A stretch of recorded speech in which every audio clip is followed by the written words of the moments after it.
chat. Let's get started. Welcome to another Health and Gamer GG stream. My name is Alok Kanoja. Just a reminder that although I'm a psychiatrist, nothing we discuss on stream is intended to be taken as medical advice. Everything is for educational and entertainment purposes only. If y'all have a concern or question, please go see a licensed professional. Welcome, everyone. Happy Wednesday. I know it has not been long since we streamed last, so happy about that. That's been fun. Couple of things. We're going to run through announcements pretty quickly because we got a slightly late start. So we're going to be doing an interview with TriHex today. So awesome streamer who really does a great job of, I think, embodying being fit and gaming. So really looking forward to hearing from TriHex about his journey and you know what he's up to nowadays. So looking forward to that. So stick around. We'll get started in about 5-10 minutes. Just a couple of quick announcements. So this is the last week of Touch Grass. So this is a photo challenge that we're doing on our Discord community that's about, you know, getting out and doing stuff. So take pictures of yourself, doing things, earn points. There are a couple of prize giveaways that we're going to do towards the end. And so, yeah, do everything from write in a journal to meditate in a park to watch a full Social Sandbox recording. For those of you that don't know, we have another event going on our Discord right now where people can practice social skills. So that's what Social Sandbox is all about. So one of the things that we kind of noticed is, you know, as we start to use technology more and more, what starts to happen is we don't practice our in-person social skills or even just conversational skills quite as much, right? And like there's a particular way to text. You got to learn how to text properly and things like that. So we're acquiring new skills to replace things like being able to converse. But one of the things that we've noticed is that actually some people in our community would really just benefit and appreciate an opportunity to practice. So we have a Social Sandbox event going on Discord where y'all can just hop on and just practice talking to people, practice role playing. You know, how do you make small talk? Maybe how do you talk to your boss? Things like that. It's run by a coach. So our coaches, for example, in other kinds of coaching will sometimes do role plays with clients and things like that, especially in things like career coaching, which has been, you know, I've been hearing good feedback about recently. But things like, you know, how do I set a boundary with my boss, for example? So that's stuff that sometimes we'll do in coaching program, but this is the kind of stuff that I think our entire community can benefit from, which is why we've got a Discord event to help you all practice this kind of stuff. So check out all of that stuff. There's a lot of cool stuff going on in the Discord. Yeah, before we hop into our interview, I just want to highlight something. So we're a huge fan of Asmongold here at HG, and I just want to give them a huge shout out for what they've been doing with Camp Knut. I think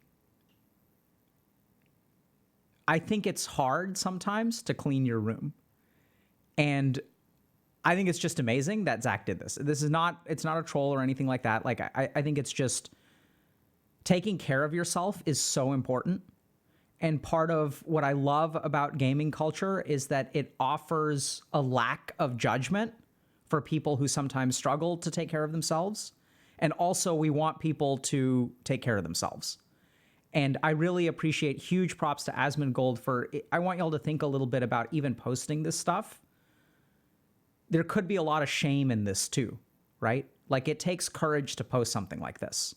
It takes courage to be as, you know, have as big of a platform and be as successful as Asmongold is, and to say, hey, there's still stuff that I'm struggling with, and there's still stuff that I can improve on. I can start to put together my life. And honestly, I think it's like fantastic inspiration for the entire community, his community, the Twitch community, etc. I also want to give a shout out to Miskiff because he's saying Camp Knut has been the best thing that's ever happened to me. You know, for the past year, I've been stressed out of my mind all day and felt myself drifting from my old self. Knut saved me. I'm so proud of the friends, the community for getting involved and using Twitch for positivity. And so I also want to highlight huge props to Miz. And like, this is the thing that we've got to understand. When we develop a technological platform, that technological platform can be used to improve our lives or let the worst part of give voice to the worst part of ourselves. So when we look at communities like Twitch and Twitter and stuff like that, these can be used to spread hatred. They can be used to spread personal attacks. They can be used for us to lose our lives into, right? As we doom scroll and as we're like, you know, like watching and gaming and stuff like that. Like it, and what I really appreciate about the work that these guys have done is that they're using their communities for positivity. And so anyone out there who's listening to this, I want y'all to understand that like the benefits they're getting from things like exercise and taking care of yourself and the benefits you get from cleaning your room are something that everyone can do. I'd encourage all of you to look at these examples of even these super successful, famous, awesome, high energy people and recognize that even doing the basic stuff can help them. And like the basic stuff is like, it's human, right? On a fundamental level, like taking care of yourself, having a clean room, you know, like these are the kinds of things that everyone should be doing. And I really applaud Miz and Asmongold for like really highlighting the progress that they've made and encouraging our entire community to move towards positivity. So shout out, really appreciate it. I love that Twitch is being used for this kind of work now. You know, it's fantastic. Okay, let me, hold on a second. Need this, and let's hop in with TriHex. Right, by the way, we have room cleaning streams on Discord. I'm sorry, not streams. We have room cleaning sessions on Discord, by the way, if y'all are interested in that. So we get together and clean your room on Discord. I don't know exactly when the next one is, but I think maybe we're doing Social Sandbox and stuff like that right now. But so check it out. Okay. Let's hop in with TriHex. Doot.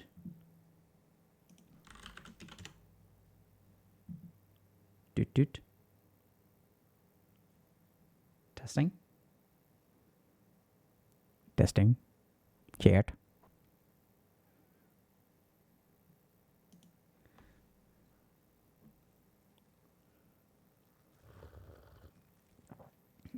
What happened to monohex and duohex? Great question.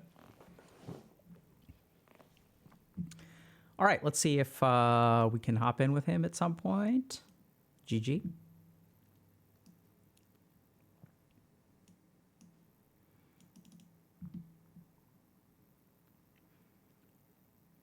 Dude, Knut is great. Knut is fantastic.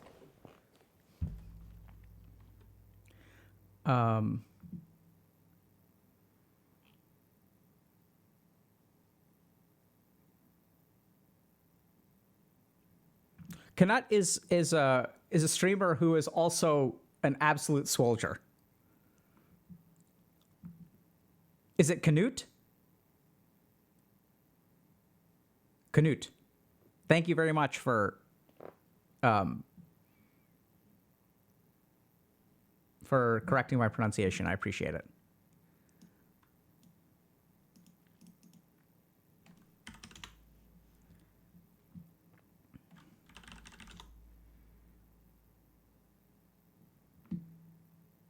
Did y'all see? I saw this interesting this thing about like the strategy versus excitement. Did y'all see that thing?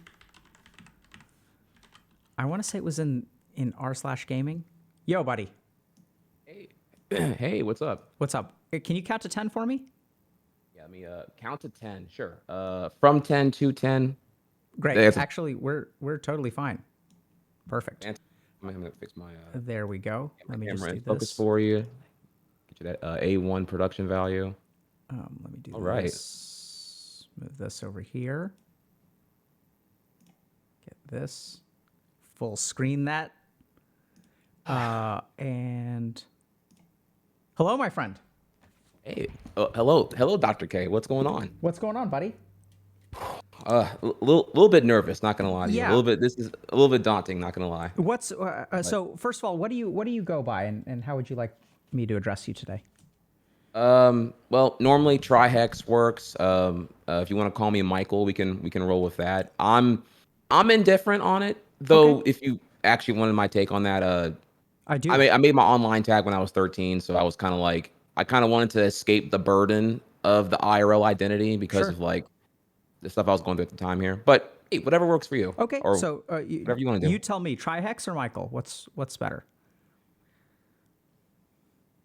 Oh, okay. Let's sure. Let's go with Michael. Let's break down the barriers. Why not? Okay, whatever. I'll go there. And I understand you're a little bit nervous. Well, chronic overthinker. So I'm just like, I we just got to ice break so that I'm not so like frigid Sure. and like whatever here. I yeah. So can I just share with you why I'm excited for today?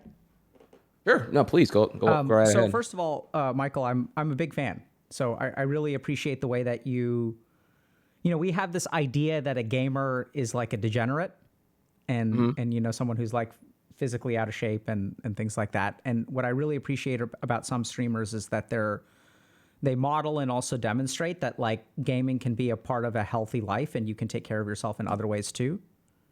And so Thank you. I Yeah. just appreciate that about you, man. Wow, that means a lot. It means a lot because in streaming, I find it's very difficult because the occupation really wants to reward degeneracy. Just stay up late, no Hmm. regulation on schedule, cover all your time zones, delegate eating out and ordering takeout all the time here. That way, you're not stuck doing any time intensive activities like cooking, and just fitness or even just discipline on physical. Just eats away all of that. Meal prep, working out, gym, going to and from gym. Just wake up, turn over, shower, skip, stream. That's literally how else are you gonna do, 14-hour streams daily? Yeah. So I, minor soapbox there, but like yeah, it's I've definitely been putting in a lot of work on that and trying to I'm continually fighting to find the balance. yeah. When does the payoff come? It almost sounds like you have to choose between taking care of yourself and taking care of your streaming career. Yes. Oh, I think there's definitely a war with that continuously. Yeah, so Definitely. I'd love to hear, Michael, just your story and how you came to be where you are. If there's some small way in which we can be helpful, we'd love to. But I'd love to just hear a little bit about you and get to know who you are. Okay. Well, so let's see here. We can start first with the fact that I've been Twitch streaming a lot longer than a lot of people. I started broadcasting in February 2011, so about 4 months before Twitch was even a thing. So I was at Twitch on Wow. day one back in July 2011. But my roots go even further back than that. I've been a competitive gamer, a speedrunner. I've been speedrunning since 2004. Wow. Yeah. So my first recorded speed run was actually done before even YouTube was a thing. YouTube didn't happen until 2005. So I was 15 years old. I thought I was like hot stuff. I was well, I actually think I kind of was at the time here. I was recording speed runs and super plays and super gameplays on my grandmother's VCR at her house. And she had the good internet, so I would go every weekend when I was 15. I'd go over there and like I would practice at my house all week long, and I go over there and just like grind and getting this like sick run that I felt looked inhuman, so precise and everything else here. And yeah, I actually would mail my VHS tapes off to a website that at the time would host and convert the VHS tape to digital MP4 video. But yeah, I Wow. was really really good at Mario. That felt very validating. Prior to that, I was actually a, competitive Yu-Gi-Oh player in middle school. Wow. So I was the bottom of the totem pole in social hierarchy because I noteworthy here. I grew up in a rural small town in Louisiana, very very small. So being into remember back here like 2003 here, right? So at that time, anime was not mainstream accepted. It was very much like belittled in a way here. I guess I would say Sure. definitely with It's a the good word. yeah, the how do I put this here? It's like when you're in middle school and high school, the toxic hierarchy of like popularity is very like superficial. And if you're not with the hive mind of the other big fish, you get eaten alive. So in short, because I wasn't doing what the other kids already were doing, I was ostracized as like weird or nerdy or whatever. Now this is also even further reinforced by the fact that I'm black, and so because I was the only black kid playing Yu-Gi-Oh and into Dragon Ball and anime, and also the other nerds in the library doing all this stuff here, because I was the only black kid in there, which again, I didn't see race in this regard at all here. But you know, the other kids, because of how I guess they were raised in this small town, felt that way. And so I got belittled a lot by the other black kids by being told that, hey, Mm. why are you acting so white? Why are you into all what they do? Why aren't you doing what we do or whatever?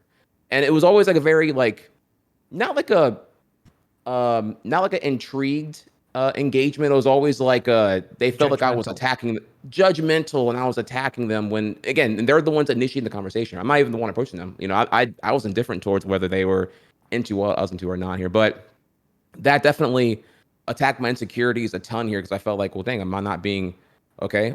Maybe their logic is correct here. Maybe I'm not being black enough. Maybe I'm not being valid in my identity. Maybe there is a racial war obligation to change my interest to be publicly presentable in middle school and high Yeah, school. I felt like I was getting gaslit hardcore there, and it really ate at me hard. And then by extension, you know, going through puberty during teenagehood, when it came to like romance, I just felt like I couldn't even like it was daunting. I couldn't even like talk to girls because I was sure. so chronically overthinking on like, well, what do I talk about? Because like, you know, the boys are shunning me for being into anime and Dragon Ball and all of the cool things I think I'm into. So if I talk to a girl, what do I open with? You know, I can't open with Do you what play do I even Yu-Gi-Oh? do? Yeah, do you play Yu-Gi-Oh? What deck do you main? Do you think Magic Cylinder's a top tier card? Yeah, I don't know. I really I just so I like to famously say here that like at the time I felt like I was stuck in this like pyramid of confusion where like I felt like girls would say one thing but they meant a different thing but they were thinking a third thing, and so if that's what I perceive that they were doing, and therefore I'm like, okay, well I have to be what I think they want me to be, and then hide who I really am, and then pre-plan my next thought and have my next reply to what they'll say to what I think they'll want me to be continuously. And just, Sure. you know, Sounds exhausting. yeah, I'm frying up all, you know, I'm literally out of RAM. I can't download any more RAM at this point. My CPU is fried even trying to figure all that out. So Yeah. I yeah, mean, it, can I just that was okay, sorry. yeah, can I just kind of summarize what I heard for a second? Sure, please. Wow, Michael, it sounds like actually being Michael was tough. Yeah. You know? Things didn't get better until college, I would say for sure. Yeah. Yeah. I'm just noticing how many different judgments and identities you were juggling. Right? So the first is like you're a nerd, Mhm. but you're a black nerd. And the Mhm. other nerds are not, they don't have the same color of your skin, you know? And Correct. and I'm not hearing that you actually got necessarily a whole lot of discrimination from them, Correct. but I it did was not. really about sort of like this preconceived identity of like what it means to be black Yes. and whether Very you much that. fit into that mold, right? Correct. And people Right. sort of almost discriminating against you for having interests that were not traditionally like, I mean, there's this idea which I think is absurd, which we sort of understand now, but back in the day, I mean, it's still something that I struggle with as well. But you know that if you're of a particular race or ethnicity, you're supposed to like particular things, and Correct. Yeah. sort of struggling with that, and sort of trying to figure out who you are, and not really being a popular kid because of your interests. So like the popular kids are kind of like on your case, and then even people that you know potentially could have been good, healthy relationships because of your race and your interests. That was challenging for you. And then we sort of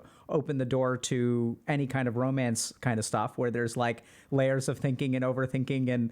And you know, it's almost like you're treating a interaction with someone from the opposite sex like a strategic play in Yu-Gi-Oh, where it's like trap card, and then like I got to do this, and then like we got to do this and this, and then if I play this, they're gonna do this, and they're gonna think I'm doing this, and then like I can't let them see that this is my aim. That's a very good way to put it here. Though I think at the time I was terrified of rejection. I don't think I could take it. I was Yeah, already rejected by most of the kids are like, I'll tell you, I'm the bottom of the social poll. Like, I'm the only black kid playing Yu-Gi-Oh in the library in the morning, so I'm the nerdiest one there by far. And I don't know if I could handle another rejection. I already felt so minuscule in the self-worth. Sure. I would just I thrived in I just by like ninth grade I just like said, okay, whatever, like let's just do it. And so my goal was just to become a godlike Yu-Gi-Oh player. Like I don't need their validation. I'll just like go in and find my own and my own piece, I I think guess. it's interesting almost that you went into Yu-Gi-Oh. That feels tied together to me. That Yeah. you know, like your passion for gaming almost grew out of the ashes of like almost like a normal life. That sounded a bit dramatic, but Yes. Yes. I mean, it was my calling, maybe. Yeah, I don't know. That's and you know, a lot of this now, like I'm even me just narrating and giving you like the narrator POV alongside what was happening at that time here, it was all stuff I didn't really acknowledge until like years later. Like I don't think I really understood how damaging the whole like middle school, high school social hierarchy was until like I was like 25 years old. I don't think I really got it until Twitch popularity really hit me, and then all those demons came back in 2015, I would say. you Which mentioned that things got better for you in college. Can you tell us a little bit about that? sure. So once I graduated and I got into college, or particularly it was community college. I was still too broke to actually like go to like big boy university. So I just kind of like took like, you know, low key community college while working just to kind of like, I don't know, get things going here. My mom told me it was really important to like not take that year off of after high school, like, you know, because you're gonna get the don't once and then you're gonna just like idle forever, which I think is actually some really good advice here. But she told me that, so I ended up going to community college, just taking a bunch of like filler courses. Didn't really have an idea of what to do. I didn't even look into if I could even transfer credits and whatnot. Just kind of like in there to like be there and do something. But when I was in college, the environment there was just way more relaxed. People are coming in their pajama pants. There's no like scrutiny over how you dress or how you look. It was just, I don't know. Nothing felt. It felt more like the real world where no one really cares how you're dressing as long as you're just like baseline presentable in society. And that felt really refreshing. You can just make friends and it not be like, again, this like scathing popularity clout chase and maybe my high school was just like particularly bad. And maybe it's more of a remnant of like just small town USA where there's just a lot of hive mind going on there. And when you're in a more metro city, there's more diversity. And therefore, by extension, there's like less scrutiny on, because there's so many groups, right? I imagine like a big high school in like Houston, Texas would probably have an anime club, for example. But if you're in a small town, if you ain't hunting and fishing, then you're the outcast. Yeah. And people love to judge what they don't understand. Wow. But yeah, and when I was in college, yeah, it got a lot better. I felt way more just normal and less insecure just being myself. Yeah, Certainly. I think sometimes in college, we're busy living our own life, and in high school and middle school, we're busy living everyone else's. Yeah. And it's like, what is this person dressing like? That becomes a part of my life. That's what I think about. That's what I comment on. I'm so concerned with other people. Whereas in college, it's like, I don't have time to dress to impress, This is true. Yeah, definitely that. It's funny you bring that back to because so my high school had school uniforms. Well, my entire state has school uniforms. So you got to wear like khaki pants and like and a polo button up, but which is meant to like make everyone's income level indistinguishable. That way you can't like wear like fancy brands and whatnot. And so it's funny though because shoes were not regulated in this regard. You can wear whatever shoes you want here. So it's just funny because that policy kind of backfired because then what became so important for expression was shoes. Like at this point now, whether you had on J's or Air Force Ones or Narachis or whatever here or Tim's, like that was like the thing. So it's kind of like hyper focused on shoes. So it's just Yeah. and you're right. If somebody bought new shoes, that was like the topic of the day. Like I don't know, again, incredibly, and not that being superficial is negative. Just when it's like superficial to a aggressive, almost animostic sense is whenever it was like draining a little bit there, I would say. Yeah, absolutely.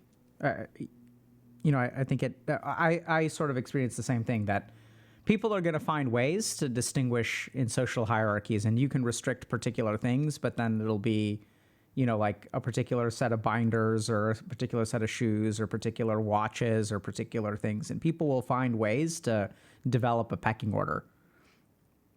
Definitely. And so, what can you tell me a little bit? So, it sounds like college went like okay for you in the sense that you started to really not be made fun of, not really judged quite as harshly. People were more concerned. And so, where did kind of streaming come in, and what ended up happening? Okay, so what happened here was, so I did my first speed run in 2004. I was an active member of that community. Well, really In what game? small, for Yoshi's Island, Oh Super wow. Mario World 2 Yoshi's Island, Yep. the one where you play as Yoshi and you Mm-hmm. shoot the eggs and stuff. Yep. Yeah, I'm like really, really, really, really good at that one. I don't want to bore you with the details of it here, but yeah, that's like the game I'm iconically known for. Um, so I was asking about them. Sorry. I Yu-Gi-Oh was getting stupid. I did not agree with some rules that happened there. Not that I don't want to bore you with Yu-Gi-Oh lore either here, but so because Yu-Gi-Oh was getting whack, which is saying a lot because now Yu-Gi-Oh's extra whack now at this point, 20 years Wait, later. why do you assume that the rules will bore me? Oh, because it's like Tell it's me, like Michael. I'd love to hear. oh my god. Okay, well, first, the reason why I thought you would find it boring is because like it's just like technical jargon that I don't. I want to hear, I bro. fear that it's not as interesting to the healthy gamer audience. So I hate to give you that meta confession here, but okay, if I can I've indulge you never here. played a game of Yu-Gi-Oh in my life, but I want to hear so bad.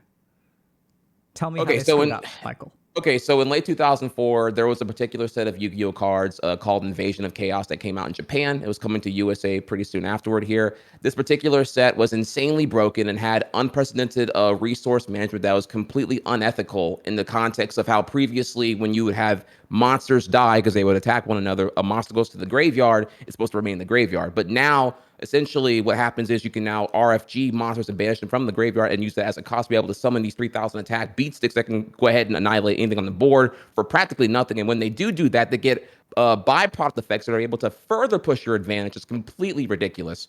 So essentially, what you can do now is just like play a card, dump 5 things into your graveyard, RFG 2 of them, bring up your super big dragon, and just go ahead and pay 1,000 life points and win the game. So it's essentially like rather than your opponent having any capability to like do anything about it here, it's just kind of like press the win button and then turn off your brain and then you already win. It's like it's really, really, really, really toxic. And these cards were so overpowered and so overwhelming that like they became known as staples. And so like there was no deck creativity because this meta was so dominant. And quite frankly, Konami Upper Deck they didn't care at all here because these cards were because they were They're gonna ultra sell. rares. They were like yeah, they were gonna sell. Yeah, these things were like you needed $300 to even get this deck going here. They were called chaos decks here. And to get this thing going here, and they were so overwhelmingly powerful. That, yeah, what were we gonna do? So the game became like obnoxiously pay to win. And They did at the pay to time win here, before it was cool.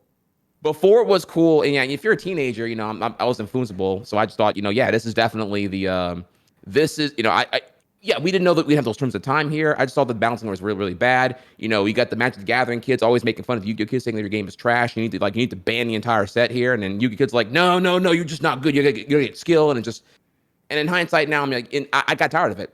But then here's the catalyst. Here's the breaking point. So Japan they introduced a ban list because at the time here there was no ban cards. It was only cards that were limited to one, and even having one copy of some of these cards were incredibly broken and changed the entire deck here.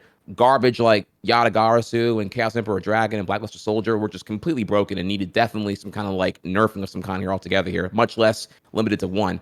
So Japan finally said, okay, we had enough of this. This is meta. It's actually bonkers. And they introduced a ban list where like 15 cards or more were banned at the first generation of this ban list. And I told my community, well, say my community, oh my God, told my local high school friends, hey, I have the Japanese ban list here. Remember, this is 2004, so we have like printers. We don't have smartphones here. So like I printed out the sheet and I'm like, hey, translated ban list here. Y'all want to play it? Because I'm kind of tired of like throwing. Stale meta. By the way, yeah, I don't even know how I even had the money to get these cards here. Like I'm thinking back now when I was 15, was I like hustling like chocolate milk cartons and whatnot to get these cards? I don't even know how I got this stuff in the first place here, but I'm sure I've traded a copy of a game here and there. I think I remember trading Ratchet and Clank for PS2 for like a Cannon Soldier or something. I don't even remember at this point. But yeah, my community rejected it. They were like, no, I worked too hard to get these cards. No, I'm not gonna, that Bayless is whack to me. And I'm like, well, you know, it's gonna come to America eventually, right? Like usually Konami Japan's gonna, you know, prelude what happens in Konami USA. They're gonna bring it here eventually. They didn't want to do it. They didn't want to hear it. They didn't even want to adopt it because here's what happened. Here's what's crazy here.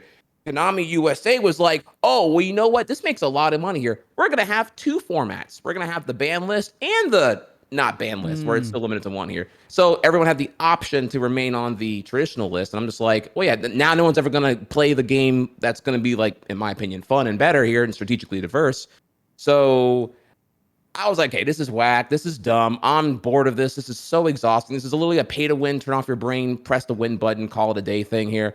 So it was at that point that my disdain for Yu-Gi-Oh! At that time, I hate Yu-Gi-Oh! For other reasons now, by the way, here, but at that time, that's whenever I kind of like moved on and was like, okay, well, speed running is a thing that I was passively interested in early '04, but now by late 2004, I'm like, yo, this is like my thing now. So Awesome. I wanted to take that and go somewhere. Which, on that note, last little trivia about that here. The name that my tag TriHex actually came from when I won my first online Yu-Gi-Oh tournament in like late 2003. How do you? I had a way cornier name back then, and I once I got my first dub in a tournament, I was like, ooh, no, I'm a Yu-Gi-Oh duelist now. Let's go. I need a sick tag, dude. So I just, meet my scrub self in Photoshop at age 13. I was like, ooh, polygon lasso tool. I can make a hexagon. And I just put 3 hexagons together, and triple hexagon, shortened for TriHex. That's awesome, man. Yeah, so that's when TriHex came into play from Yu-Gi-Oh competitively, and then it just carried into what I registered my name as on the speedrun community. I'm so glad you shared that. Yeah, so well, I'm glad you enjoyed it. I'm serious. I mean, there's clearly so much passion. Maybe maybe a touch of trauma. Maybe a touch. No, I mean, it's wild because people. It's wild because people don't know how to read cards either. So like, whenever you had so think here now. This is thing you can take for granted, right? In 2004, again, no one has a smartphone. No one has like a laptop nearby. No one has Wi-Fi. So like, when there's a dispute over how a card works, how do you resolve that conflict? And it was like, so I had to think in advance here and bum my grandma's printer with her expensive, overpriced HP ink and just like print out the rule sets for those known problem cards. Because I knew these boys were not going to be able. They was going to assume the best faith in their favor of how the cards operated. So I had to like bring them that, and they would still argue with me about it. So yeah, I got some. Yu-Gi-Oh players don't like to read. I'll tell you that much for sure. It is toxic to say the least. They also cheat a ton. They. Well, I don't want to. I don't want to make this about Yu-Gi-Oh all day here because you'll be. Let's take a step back. Let's maybe talk about a couple other things. But sure, if all roads lead to home, then that's where they lead. And if this ends up being a 2-hour Yu-Gi-Oh rant stream, like let's get it. Let's do what we need to do the work that needs to be done. No, it's not. Yeah, it's not that serious.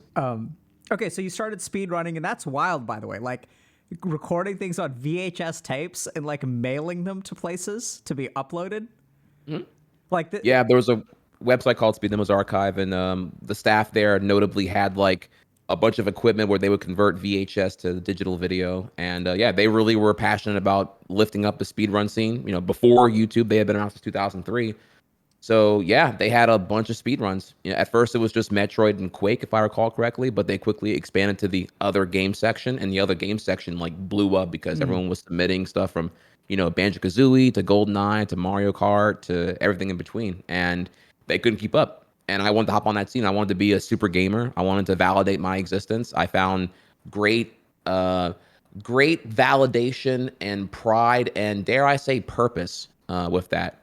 At age 15, I had that whole like, I don't know if everyone goes through here, the whole existential crisis where you're like, what's the point of life? We're all gonna die anyway. If that kind of thought enters people's minds, I'm not quite sure here, but that hit me really, really hard. And I was trying to figure out, well, if I die tomorrow, what's my legacy? And I started becoming infatuated with the idea of like, okay, well, TriHex has a legacy. Michael has nothing. I felt. Again, high school was just like not, and middle school was just not there. Very sucked.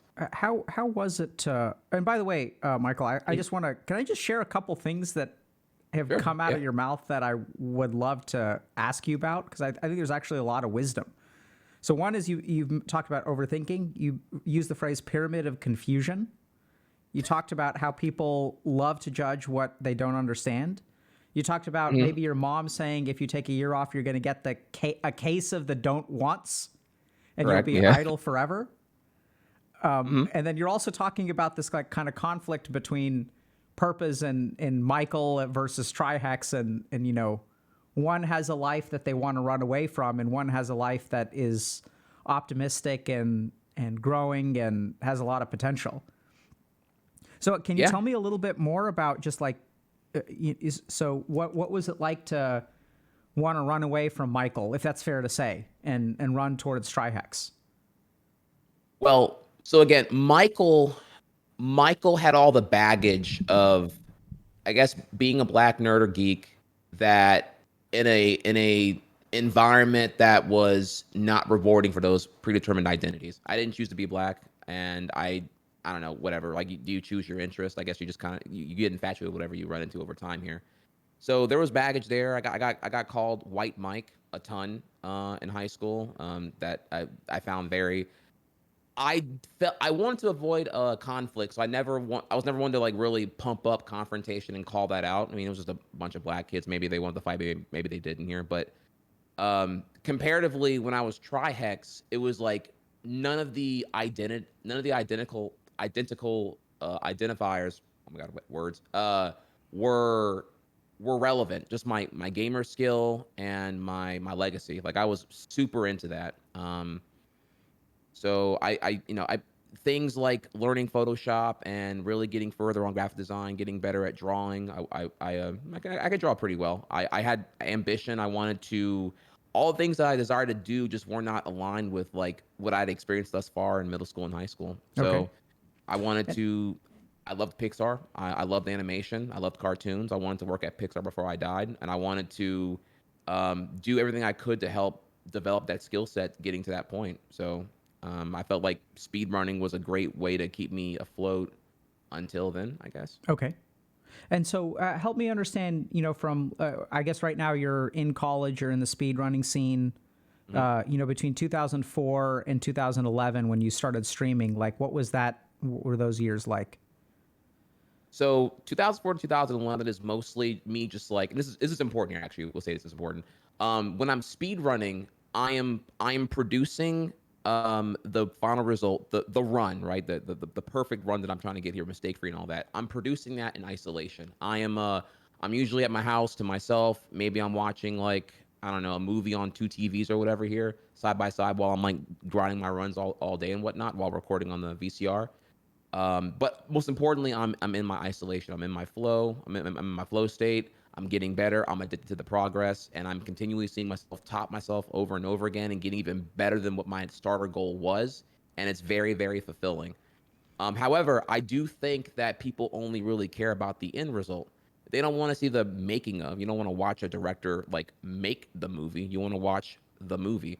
So by 2011, when streaming becomes a little more palatable, mostly in the context of racing, I gotta bring this up here. People were racing each other, so it's like, me and you, let's 1v1 race Mario Brothers 3, right? And we just like broadcast it live on like Justin TV or wherever, right? And that was the idea. But people also were taking that and piggybacking off the idea of just streaming the races into also streaming world record attempts and speed runs. So once I saw that in 2011, I was like, wait. People will watch people grind, like Hmm. the repetitive, grueling 99% fail rate of grinding to get the result. People will watch that. That blew my mind. So whenever I like tried it out in February 2011, I was blown away that I had like 25 viewers on day one. Because I was just like, because before, remember, for like 6 years, 7 years, it was purely for myself. It was a self Sure. fulfilling thing. But now it was a Other social people thing. are interested.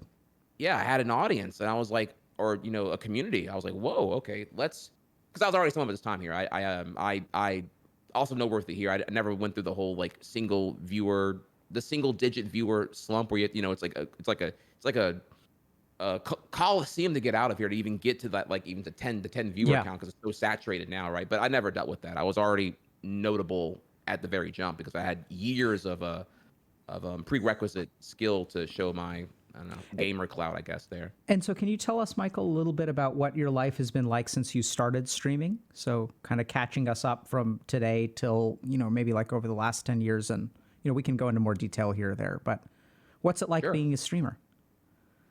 Um, it being a well, okay. There's two distinctions here.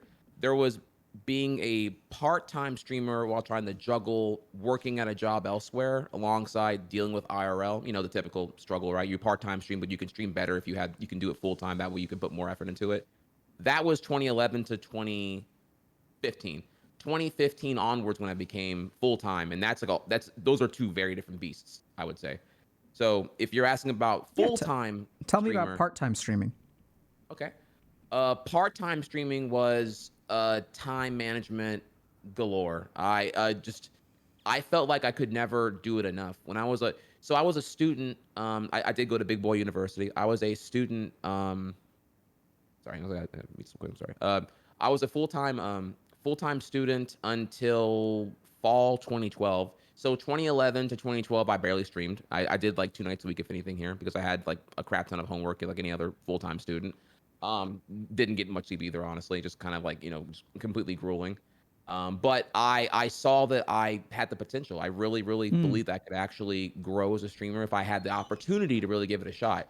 Because I saw other streamers at the time here. They were doing Ocarina of Time and Mario 64, and they were blowing up to I don't know. I hate to make it superficial here about the view count, but like that's kind of the metric we all had at the time here. So they were getting to 300 viewers. I was sitting here stagnant at 50 viewers for a very long time because I could only put in so much time per week.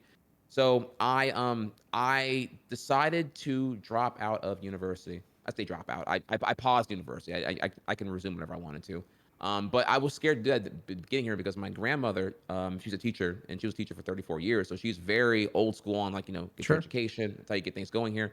And I paused university in fall 2012 just to give it a shot for full effort. And at that point it was crazy. I was growing a lot more at that time. Though I'm making more about this here now. The what I would say what happened here is that this is where like the start of like imposter syndrome came into play because I became known so well for being the best at Yoshi's Island, and now that the community had grown, I was not number one. I think I was number 8. I was top 8, and I felt like I needed to get number one. I was perceived as I was the most popular Yoshi speedrunner, but I wasn't the best one. And maybe it has to do with the fact that I had again, this is where it gets technical here, but like when it comes to muscle memory, I was the original innovator of all the routes that we had now in Yoshi's Island for 100%. And so I have like thousands of hours on what was the best route using only my feedback here back in 2004, 2005. So I made all those routes back then. The community was coming because of the streaming was happening now. So now we're from just being also, yeah, no worth it here. I was the only Yoshi Island speedrunner for like 6 years. So so whenever the community was coming because of the streaming now, there was like 10 20 runners, and I'm getting passed up, honestly, because we have now collaboration. They're showing off new routes, and it's harder for me to get them because I have like have to it's not really easy to delete muscle memory. You can Sure. only really just overwrite it with like more grinding. So I kind of had like I would dare say, an upper hill battle to deal with. But regardless of that, though, I was the most popular streamer for Yoshi's Ha- Island at that time. So being the most popular one, the most viewed one, but not the best at the game, did give me some kind of conflicts over that I needed. I needed to validate myself by ha- getting to number one. Help me understand that. What part of you needed to validate? Help me understand that. Um, that's hard to. I don't know. That was like, I feel like if you're an imposter. Well, that there was this really toxic notion in early streaming of speedrunning at the time here that you're a sellout. That if you people can donate to you, and if you do, you're doing it for donations and support, and you're not doing it for the love of the game. Like speedrunning should Mm. remain pure. There were a lot of toxic, silly ideas that were high roading a lot here, and it usually came from the camps that had a lower view count that might have been envious, dare I say, jealous of those who were more successful at it, possibly. Um, Hard to say really here, but I do feel like imposter syndrome does. Whenever I learned what that was, actually does really to me feel like what I was going through at that time. And can you I can help? just tell you that I did not allow myself to enjoy streaming until I got world record. I did not want to play other games. I didn't want to play Mario Party. I didn't want to play casual games. It was Yoshi and only Yoshi because I had to get better at Yoshi. What did it mean to you to get world record? everything. It meant that I could finally have inner peace. It finally meant that like I am what I think I am. That like the what TriHex is perceived as and what Michael is are one and the same finally. Rather than like I don't know, like I'm this gamer who already peaked and I can't do it. I see. So Um can I ask a couple of questions about that? sure. So here's what I'm going to try to sort of try to piece this together a little bit. You let me know if this resonates or not. But so there was Michael, right? White Mike. Mm-hmm. And then TriHex came on the scene. And TriHex is the best Yoshi's Island streamer, speedrunner, whatever. And so, you know, on the inside, you're Michael.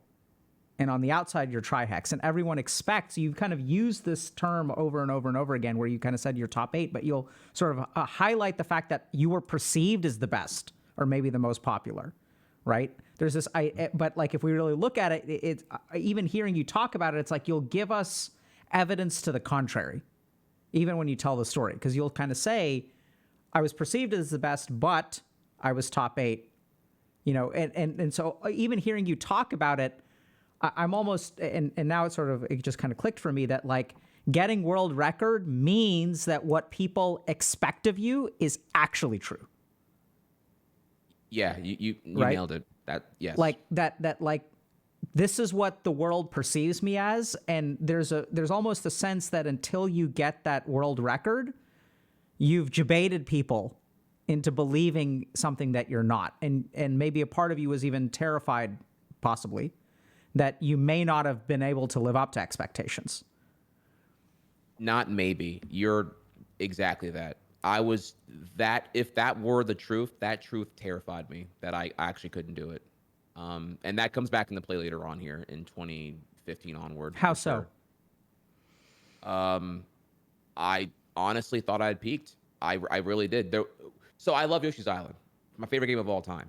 And I grew to hate playing it because I was reminded of how not good I was at it in my own head. Like when you speed run continuously, you gotta think I've been speedrunning the game I have at least 15,000 hours in the game since 2004, a loose estimate here. A conservative one at that too, by the way here. And in one game and in one category. And to this day, I'm 10th place now. My best time is from May of 2015. The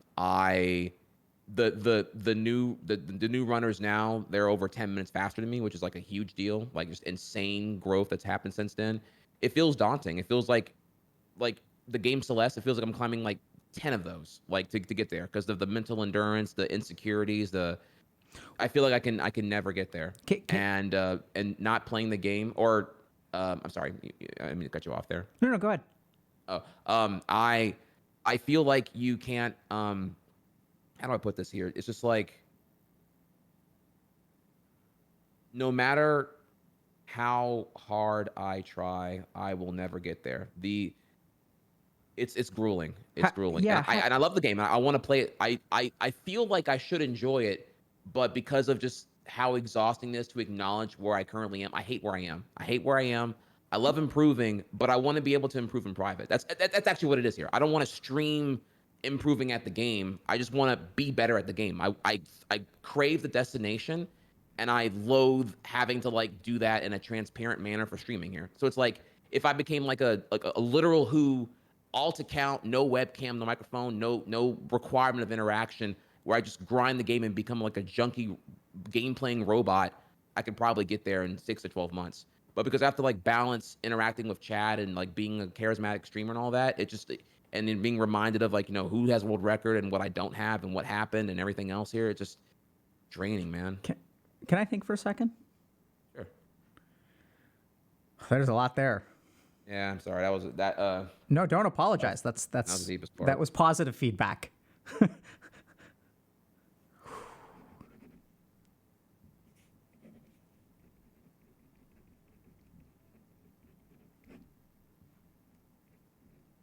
How do you feel about being challenged, Michael? Like now? I'm excited. I do speedrun other games. Being challenged, I would say when I feel prepared. If I have time to prepare, I can thrive. Oh, no. Yeah, I was going to make a couple statements that may challenge you in this moment or ask a couple of questions. Oh. So, Okay. Yeah. Go for it. Well, I mean, hold on a second, because you just said I'm okay being challenged if I can prepare, but like you're not prepared for this. So maybe we should steer clear. Well, I guess I was thinking of it purely in like the gaming context, but yeah, well, this is different. Okay.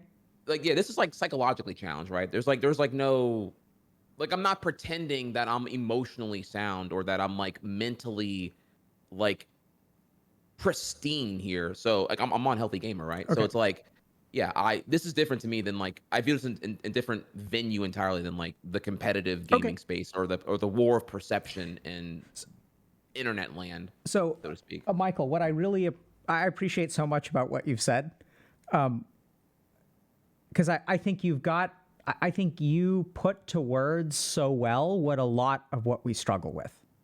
The one thing that has really jumped out to me is improving in private. Okay. And there's a part of us, we all want to be number one. But why do we all want to improve in private? How do you understand that part of you? Because that's a good question here. So if we go back to like 2018, I used to say it was because I had performance anxiety. I would say that like chat, I play better offline. I swear, I did 1 hour. And I'm not want to do this here. Actually, there was a point where it was really getting to me, and I acknowledged, okay, maybe I start blaming factors of mental rather than just like factors of the execution here. So rather than me like I'm not doing enough practice, okay, maybe it's the stress of like having to do it with a live audience. So I would start to do like dirty offline practice, and I would do a 1 hour session, just like, chill, put on some lo-fi, whatever here, just vibe, get back in my, like, dare I say, Renaissance flow state of 2005, where I would just be, it would just be me and myself. And there was no like threat of like, how many viewers can I retain while doing it, or how, whatever here, because the reality here is we haven't talked this yet here. In the context of speedrunning, it's not even, it's 90% mental to me. Like, cause everyone's good at the game, but are you good at the game when you're on your best pace ever? When you're on world record pace? When you have like triple your normal audience size, you can see that view count getting dumb. You can see the chat in your peripheral. What does that do to you? Scrolling fat.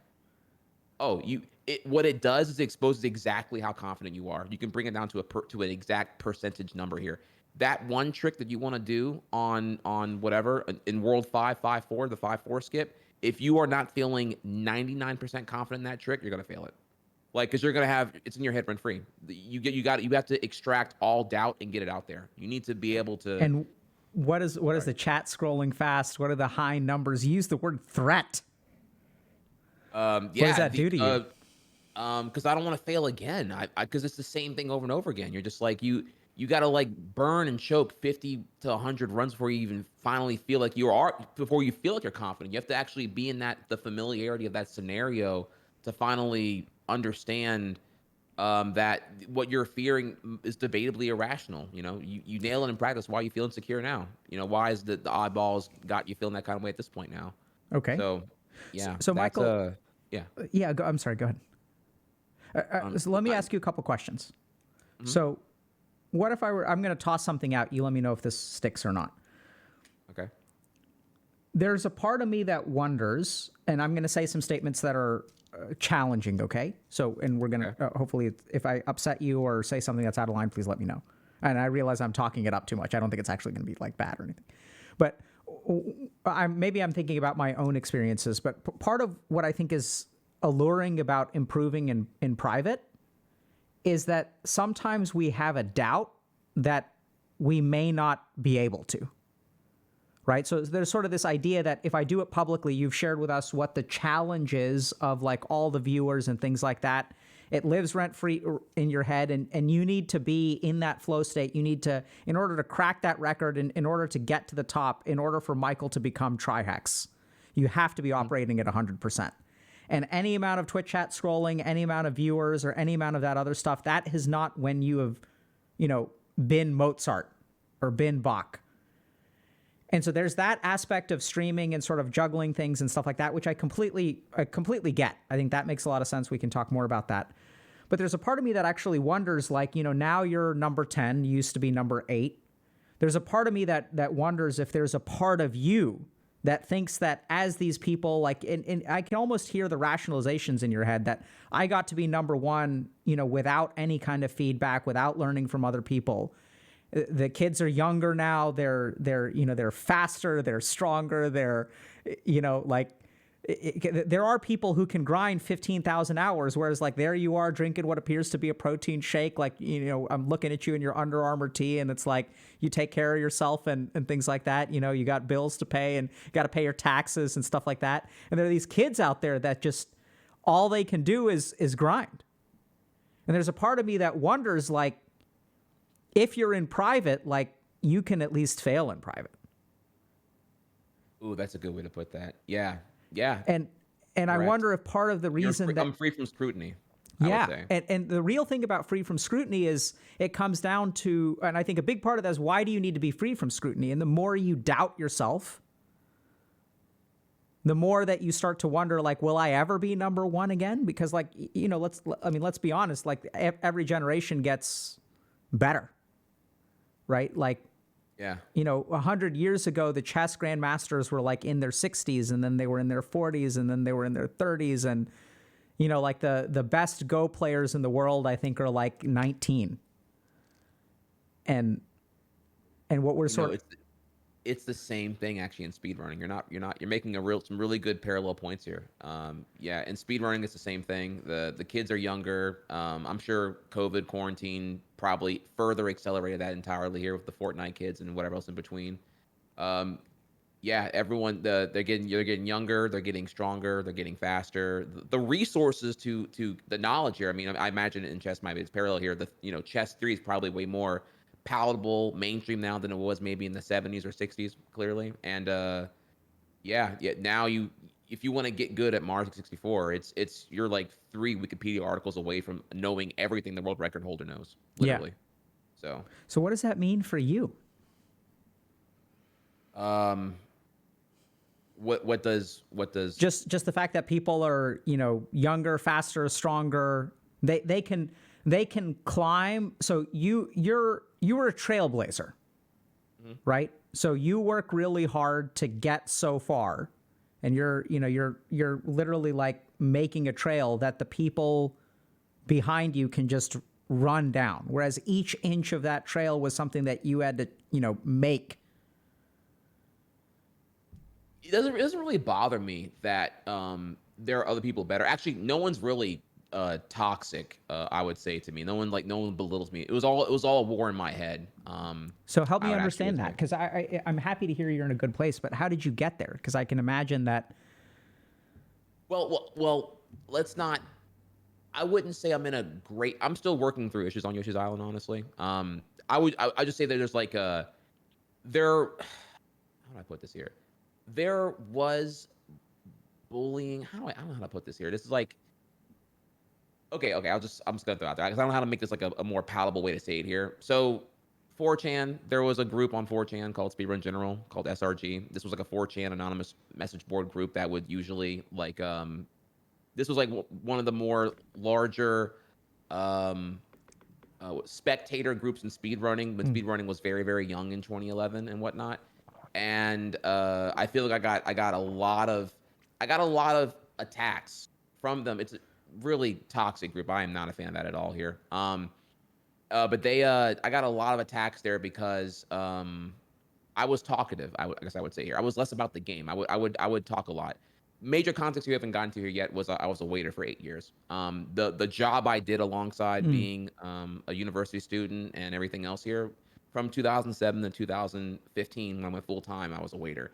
So naturally, being a waiter, you're just doing social engineering on steroids at all times here. So I'm able to like pinpoint and figure out here like when am I taking too long to get to a point that keeps you continuously engaged, how to keep the flow of the conversation well, trying to demonstrate mastery of body language that way come off as approachable, accessible, and charismatic and relatable to anyone I'm talking to and whatnot here, getting a feel and a vibe for while you're currently at the restaurant? Are you here? Are you here on a movie date? You got to be somewhere by a certain point. Are you here to like milk it? Are you here to like are you here to watch the football game and therefore I should be more minimalistic in that way? I'm not intruding on your on the football game or whatever here, etc. Sounds Going like really hard on that overthinking there. has its advantages. Yeah, it's also speedrunning too, because it's all about it's all about optimizing here. When to because I know that once I get your order in, now we can slow the pace down considerably. It's all about the You acceleration to think a get there. lot, Michael. Yeah, yeah, yeah. I've been told that.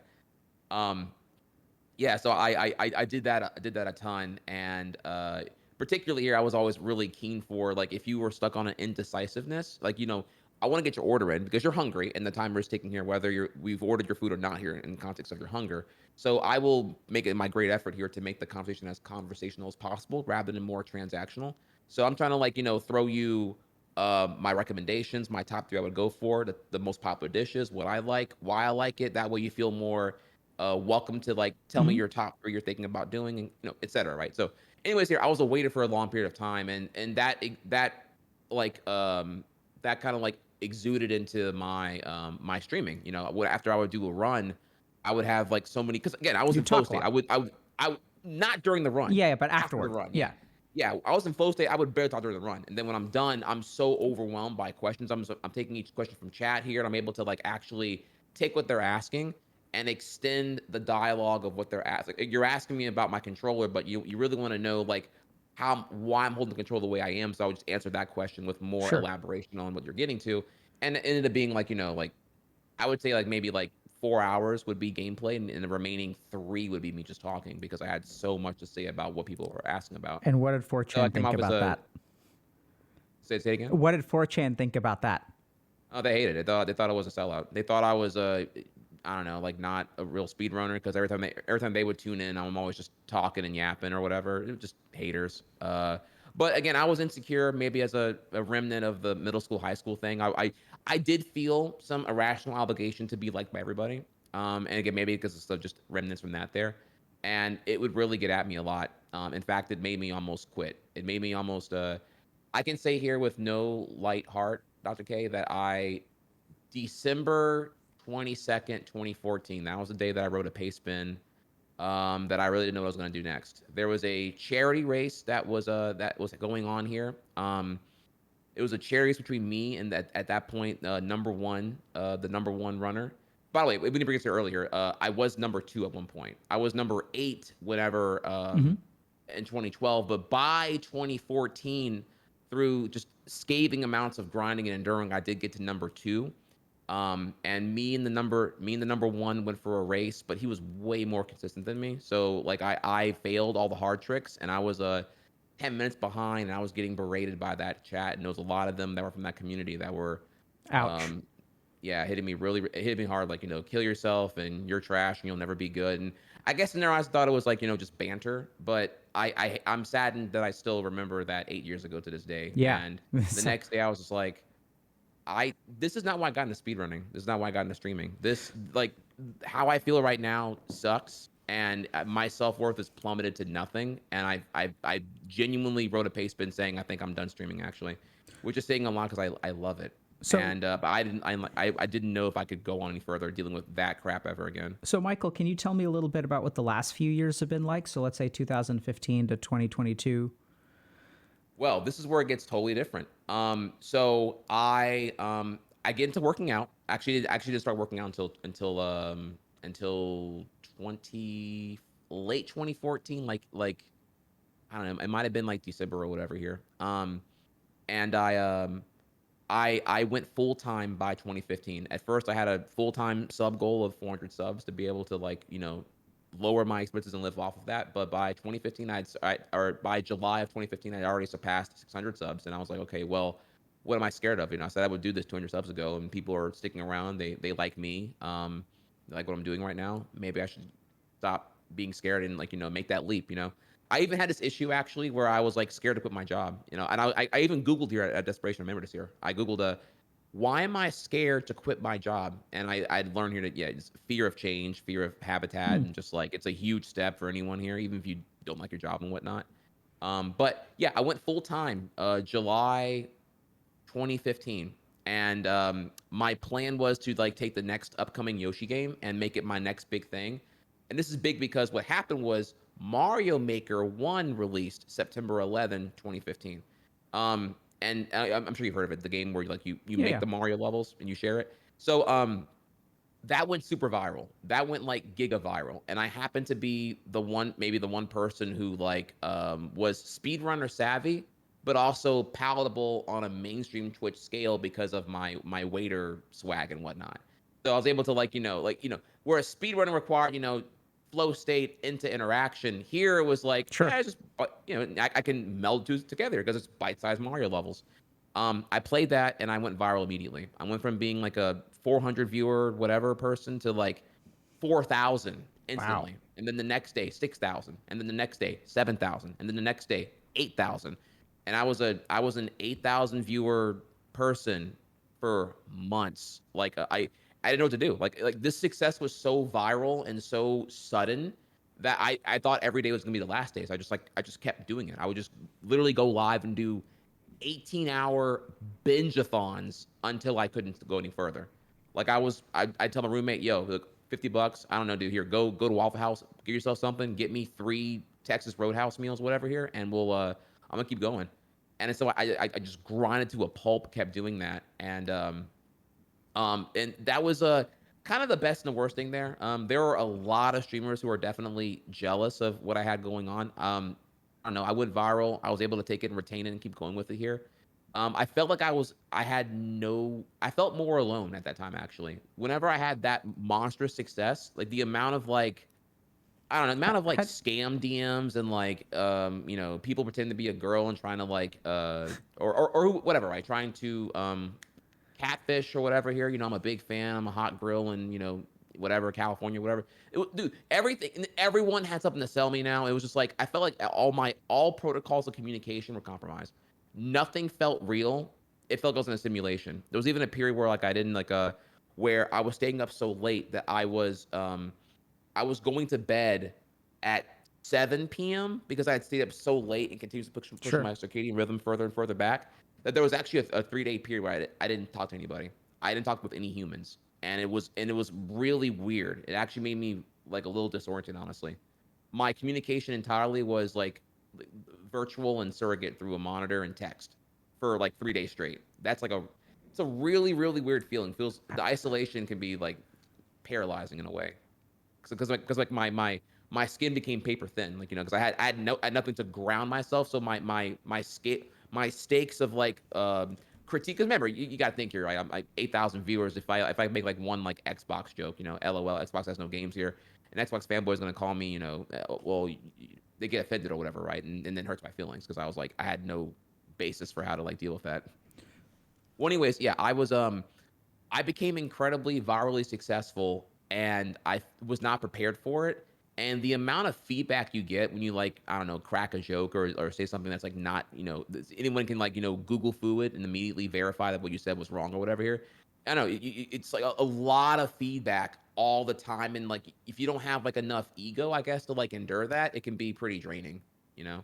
Definitely. So that happened to me a ton, and so ever since then, well, of course, also here I mismanaged here. I would say, admittedly, I wasn't the most disciplined. I felt continuously overwhelmed here. I had like thousands of DMs on my Discord. I had Twitter was blowing up and whatnot here. I didn't have like it's like running an empire like that. If you're like not used to it, it's you crack under it. I would say here, and I most certainly did. What does crack mean?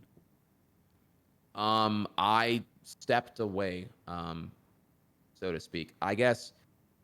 How do I put this here? So if we, well, see, I'm kind of like I'm dancing around the topic, but I guess I should get into the topic here. The topic would be that, so if you go back here when I told you about, when it came to girls, that I I didn't know how to deal with that insecurity. And even though I was working out and I was getting in better shape, I thought that being more physically fit would help me deal with this. And there was a point where I convinced myself that, okay, if I get abs, like, right, if I really build up and I like sculpt and everything here, and once I have abs, I will finally have the confidence I need to finally talk to girls. I was actually scared. I was scared. There were like a lot of like other you know, female content creators and whatnot or whatever here, and I just never made a move. I never made a move because I was paralyzed by fear, not What even were you because of afraid like lack of? of interest. I was afraid of rejection. I was afraid that I was afraid of rejection, but I also was afraid of like coming off as thirsty. I felt like I felt like I almost had to be like a demigod in a way here. I had to like, you know, I lack genitalia. I am, you know, I'm TriHex the tri god, and I need to be above the surface mortal level of attraction. Because this is going to only distract me from what my goals are. I don't know where that even comes from here at this point here now. Maybe that's like a incorrect assessment here, but Can I ask you a couple questions about that?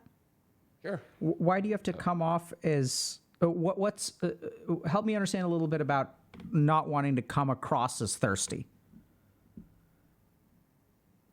I don't know. It's terrifying, man. I don't know. Like, I saw some other streamers who would like, you know, hit on girls or whatever, and they would get belittled on it on Twitter for like, haha, you horny, haha, you thirsty, or and maybe it goes back here So, to yeah, it sounds like you're once again playing Yu-Gi-Oh, right? Where it's like if I play this card and I come across as thirsty, like that's not going to go well, so I can't.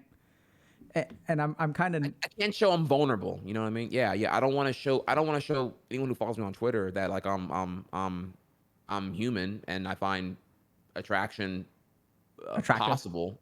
Yeah, right. Yeah, like that comes into play here, I but mean, kind of a weird question, but do you yeah. think you were thirsty? Um, see, okay, thirsty would be like, what did I put that here? How would we define thirsty? Not in a negative way. No, I don't think I was being unreasonable. I also didn't hit on anyone though. I was, I craved companionship. If that's what you're asking here. Yeah, yeah. I definitely like, um, found other women attractive, and I definitely would have loved to had a girlfriend. I had never had a girlfriend at this point. I'd been perpetually single forever. I went through some pretty hardships in high school and onward, where I was a virgin for a lot longer than I thought it would be. Not again, not that being a virgin is an issue here, and I hate to make it sexual. I'm sorry if this is like a topic you don't talk about or whatever. You're just like, but in high school, and again in small town Louisiana, it's just like, you know, what always was emphasized here is the body count. You know, every weekend I'm hearing these guys, you know, brag about how many girls they ran train on and all this other like stuff that I had no interest in, and they just would like, it's really weird. Imagine you have other like 16-year-old boys who are just sitting here burning their entire weekend chronically lying to other girls about how you're the only one. Oh, baby, I love you. You're my girlfriend, and the whole agenda here is just to like, you know, get them in an environment where they can like finally persuade them by peer pressure to then partake in sexual acts. You know, they want to smash, and it's just, but it's, you know, they're wasting like hours with like phone calls and all this other manipulations to be able to maybe get their 15 minutes of fame or whatever Yeah, here. Michael, I'm wondering if actually like it's interesting, right? Because a part of you maybe is afraid of rejection, but I'm almost kind of envisioning that part of also what you're afraid of is, or actually part of what you didn't know back then was that when you express interest, that interest comes with all of this toxicity. And so you wanted to maybe demonstrate to people that you were interested, but like not in a way that is like those other people. You know, Yeah, that that you could were be the way to interested put in it. companionship as opposed to smashing. Yeah, yeah, definitely that. Yeah. And Well, it gets worse. So this is something that I feel like maybe isn't given enough attention here, but like I was ultimately I was catfished twice.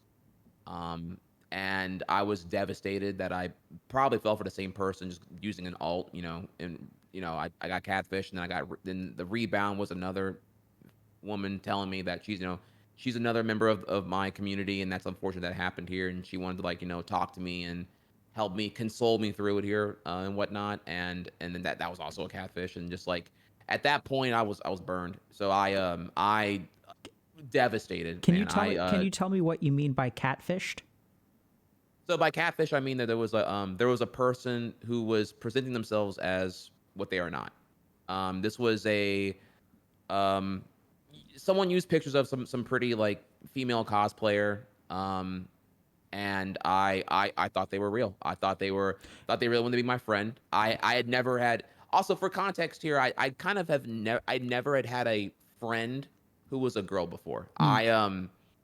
Again, when I say here, like, And or I'm talking like genuinely like terrified of like misspeaking or making an idiot of myself no, in front of women. So I just kind of put it off forever. I felt in comfort around guys because I didn't feel judged, but it may go back here to some rejections I had in high school where I was told, that they didn't they you know I was a loser and whatnot. so the reason I asked about catfishing is because I'm still a little bit confused because sometimes when people catfish, there's actually a romantic attraction, but they will use fake pictures and things like that to try to advance a relationship, Mhm.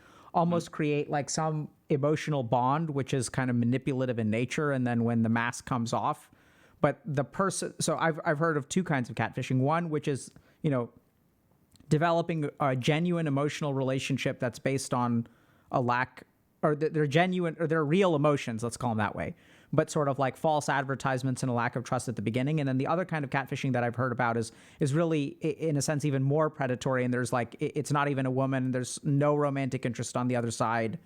I've heard of catfishing is kind of like a fear of rejection, which is why I false advertise, but I really am attracted to you or something like that. And I've also heard of like catfishing as a way to like screw people out of money, you know? And so which one are we talking about with you, if that makes sense?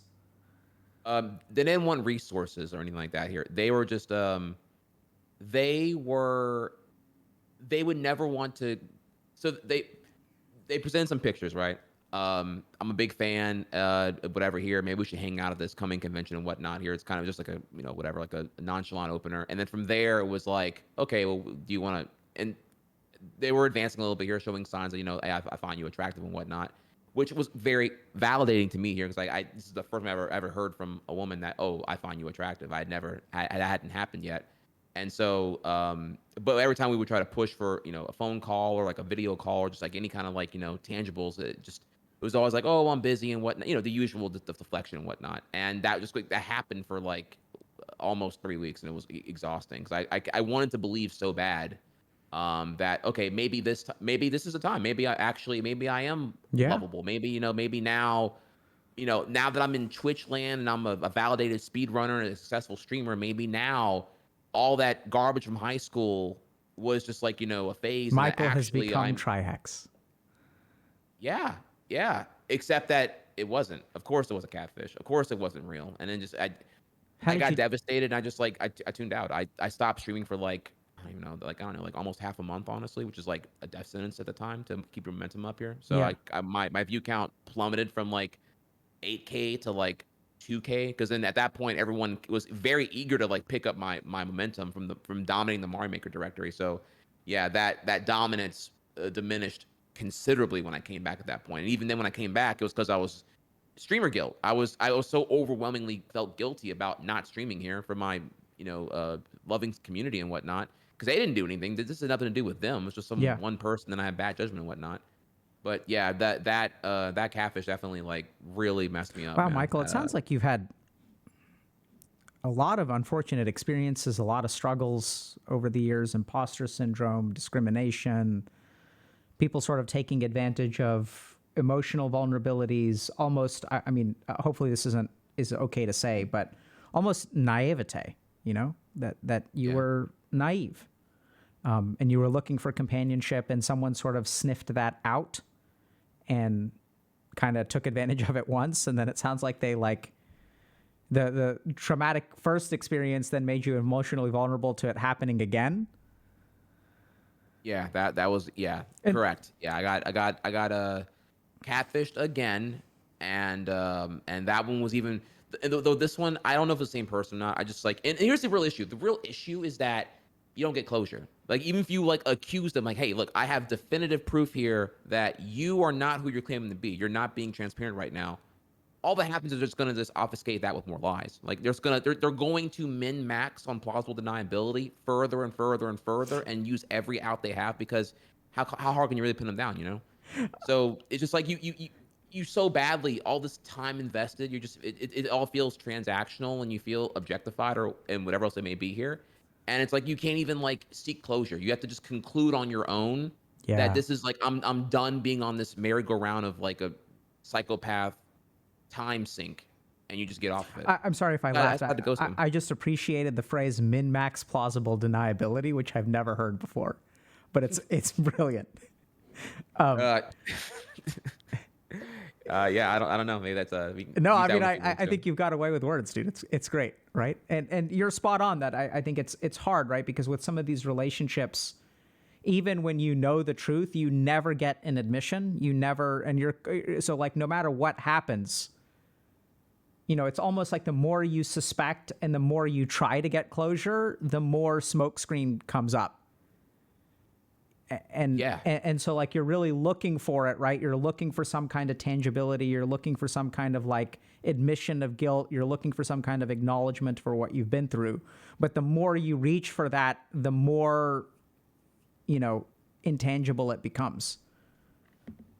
Yeah. So Oh, sorry. Go ahead. yeah, I mean, so Michael, I noticed we've been talking for a little while. Is there something in particular that you think we haven't touched on yet, or something that you kind of want to talk about, or potentially you're struggling with? Well, I've got more yeah, questions, but I just want to give you a chance to. Oh, well, I'd say the most recent thing that I've been really like doing better on here is probably productivity struggles. And you ever heard of this phrase, unconquerable task syndrome? That ever come on? Like I don't even know if it's a real like thing or not here. I just saw it in an article one day, and I was like, this feels like what I'm dealing with right now. There was been like a long period where like so particularly it comes from burnout. I've been burned out, but didn't know I was burned out. And then I had productivity struggles because I was burned out, but wasn't aware of it or in denial of it. And then finally, whenever I would like, stream for, I don't know, 6 days or whatever straight, and I felt like I needed to like really, really get down to some like communication, reply to some emails, do some community management tasks, manage my Discord, etc. here, run the empire, so to speak. I just couldn't do it. Like no matter, I would sit there and just stare at my monitor and just be like, bro, I can give it like 20 minutes of focus time, and I'm just like totally drained. And I'm like, bro, I cannot.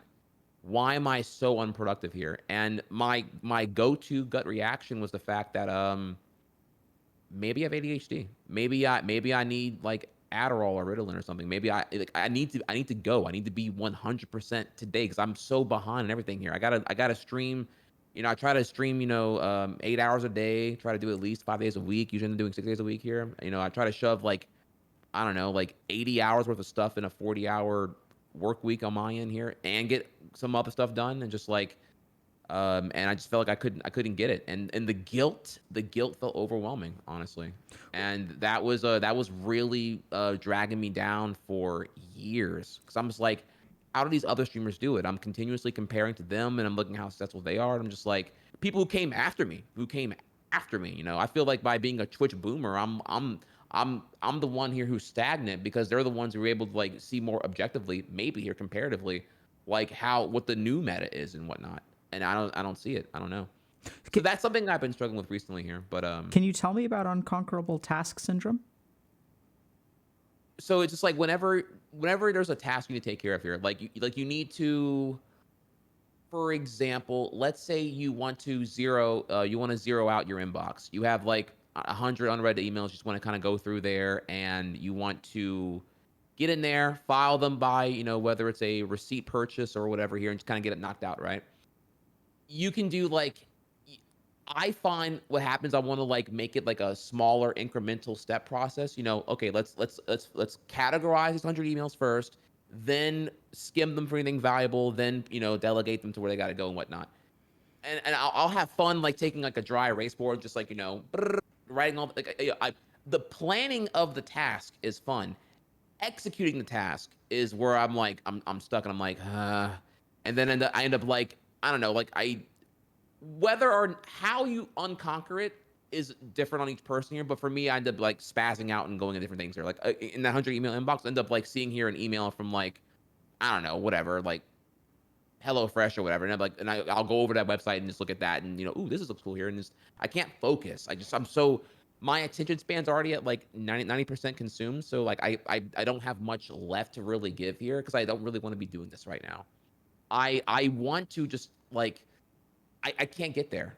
I feel this overwhelming need to do the task, but I just cannot simply execute on the focus of it. Planning it is fun, but doing it is like just I'm unable to do And it. have you made And then progress there?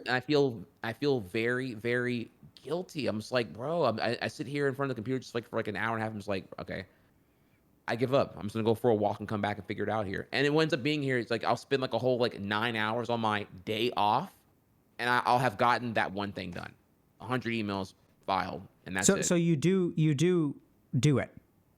At a slug's pace, yes. At a depressingly slow pace with a lot of breaks in between. And, Yeah. and Michael, is it okay? I mean, we could talk about this for the next, 15, 20, 30 minutes if that's okay with you, and try to understand what's going on.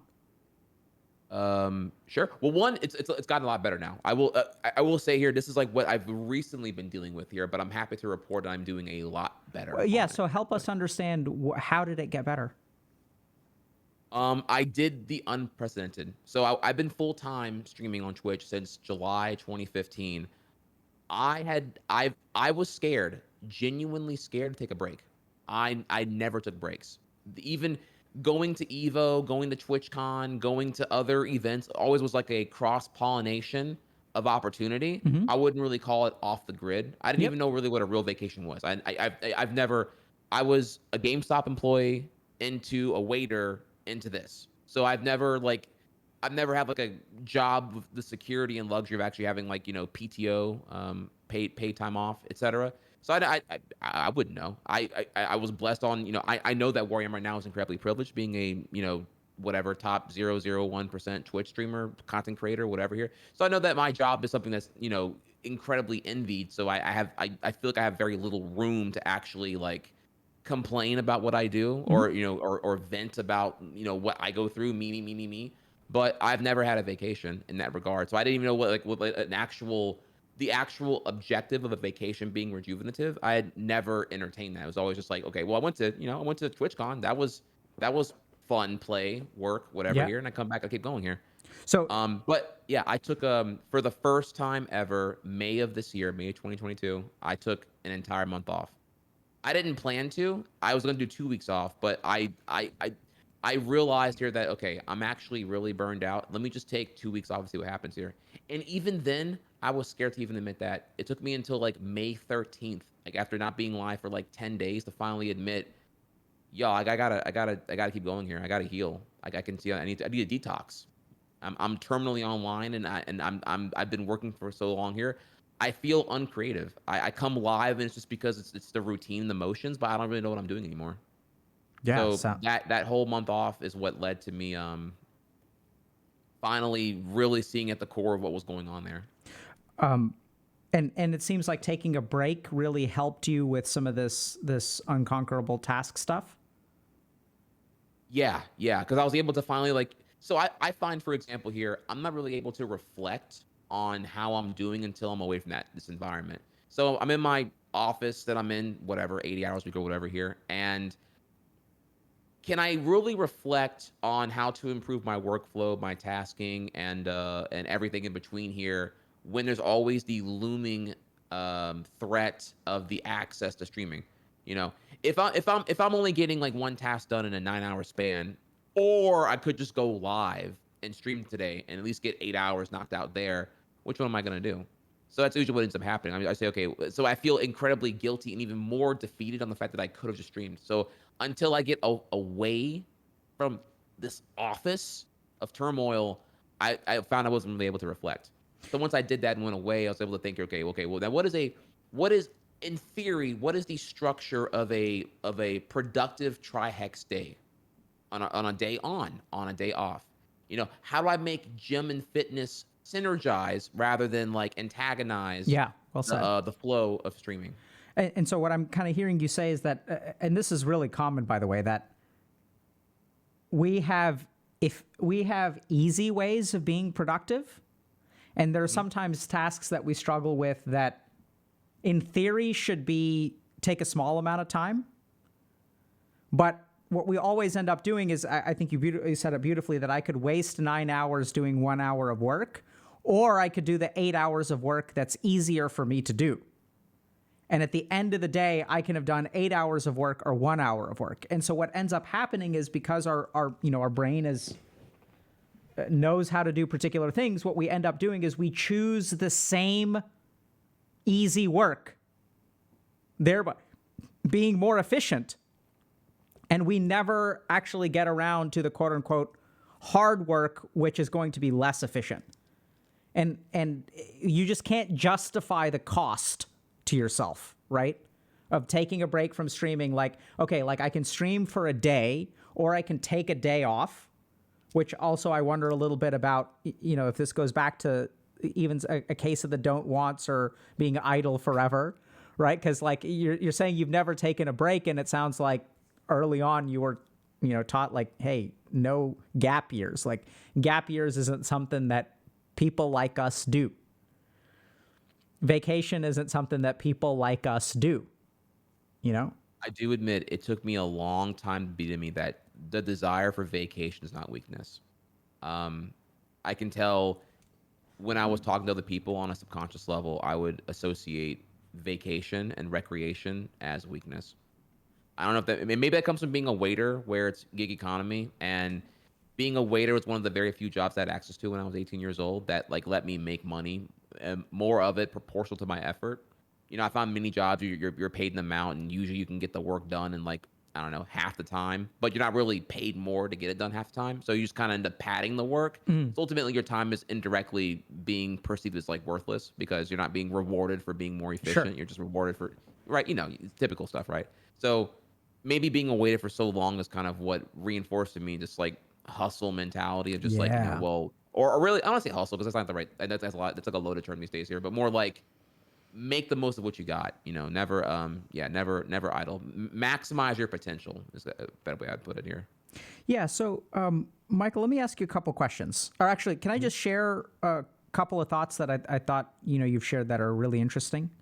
Absolutely. Go for it. So the first thing that I want to kind of say is that it sounds like you've really been on a journey for a while, and that there were, things that you can be proud of and areas that you really struggled. What I'm really hearing is from being, a young kid who liked nerdy things before nerdy things were cool to, the passion of Yu-Gi-Oh, which still traumatizes you to this day. And we haven't opened the can of worms of why you don't like Yu-Gi-Oh now, which I heard you say, is a completely different reason. And then, becoming a speedrunner, becoming a streamer, transitioning to full-time, always juggling so many balls. And I think what really is remarkable about hearing your story is the way that you capture moments of difficulty.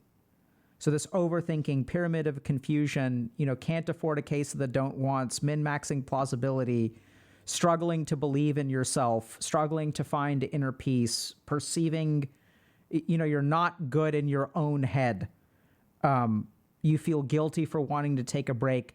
There's so much about what you've said, even some of the stuff in terms of romance, in terms of like, wanting a companion, but growing up in frankly kind of a misogynistic environment where like you were afraid of being perceived in a negative light, right? Because that's when you were growing up, the people who said that were being disingenuous.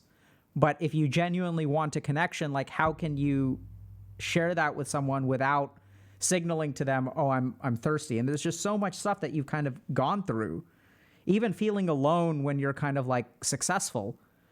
I mean, there's so much that you've gone through that I think people actually, like a lot of people in our community, struggle with, whether it's imposter syndrome, whether it's burnout, whether it's this unconquerable task issue of like, there's some work that's very easy for me to do, and it's just so hard for me to do other things.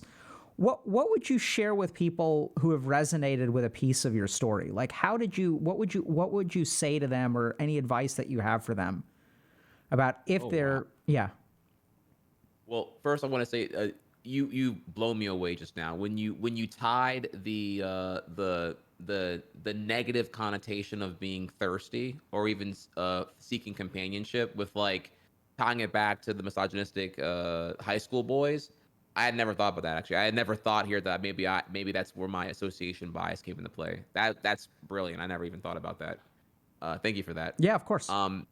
The my what advice would I give if people are resonating with what we're saying right now would be again, I really do think here I do believe that happiness is like being more self-aware. So like perhaps like understanding what you're feeling will help you be able to figure out why you're feeling what you're feeling. And that's kind of a broad thing. I don't even mean step on your toes there or whatnot, but I usually use that. So and what that means is you got to reflect more often. You got to like I have found the days to be much more manageable. So okay, before here, it's like I feel like I would wake up and I'm already like this high in Mm. quicksand or water. Like it's 8 a.m. and I'm already about to like fall apart. I'm like, where do I even begin? I'm walking around the house doing the pacing, just like or like the football shake maneuver, whatever it's called here, the juking, and I'm just like, I don't even know where to go. Like I need to be live in 2 hours, and I need to like eat, gym, shower. Like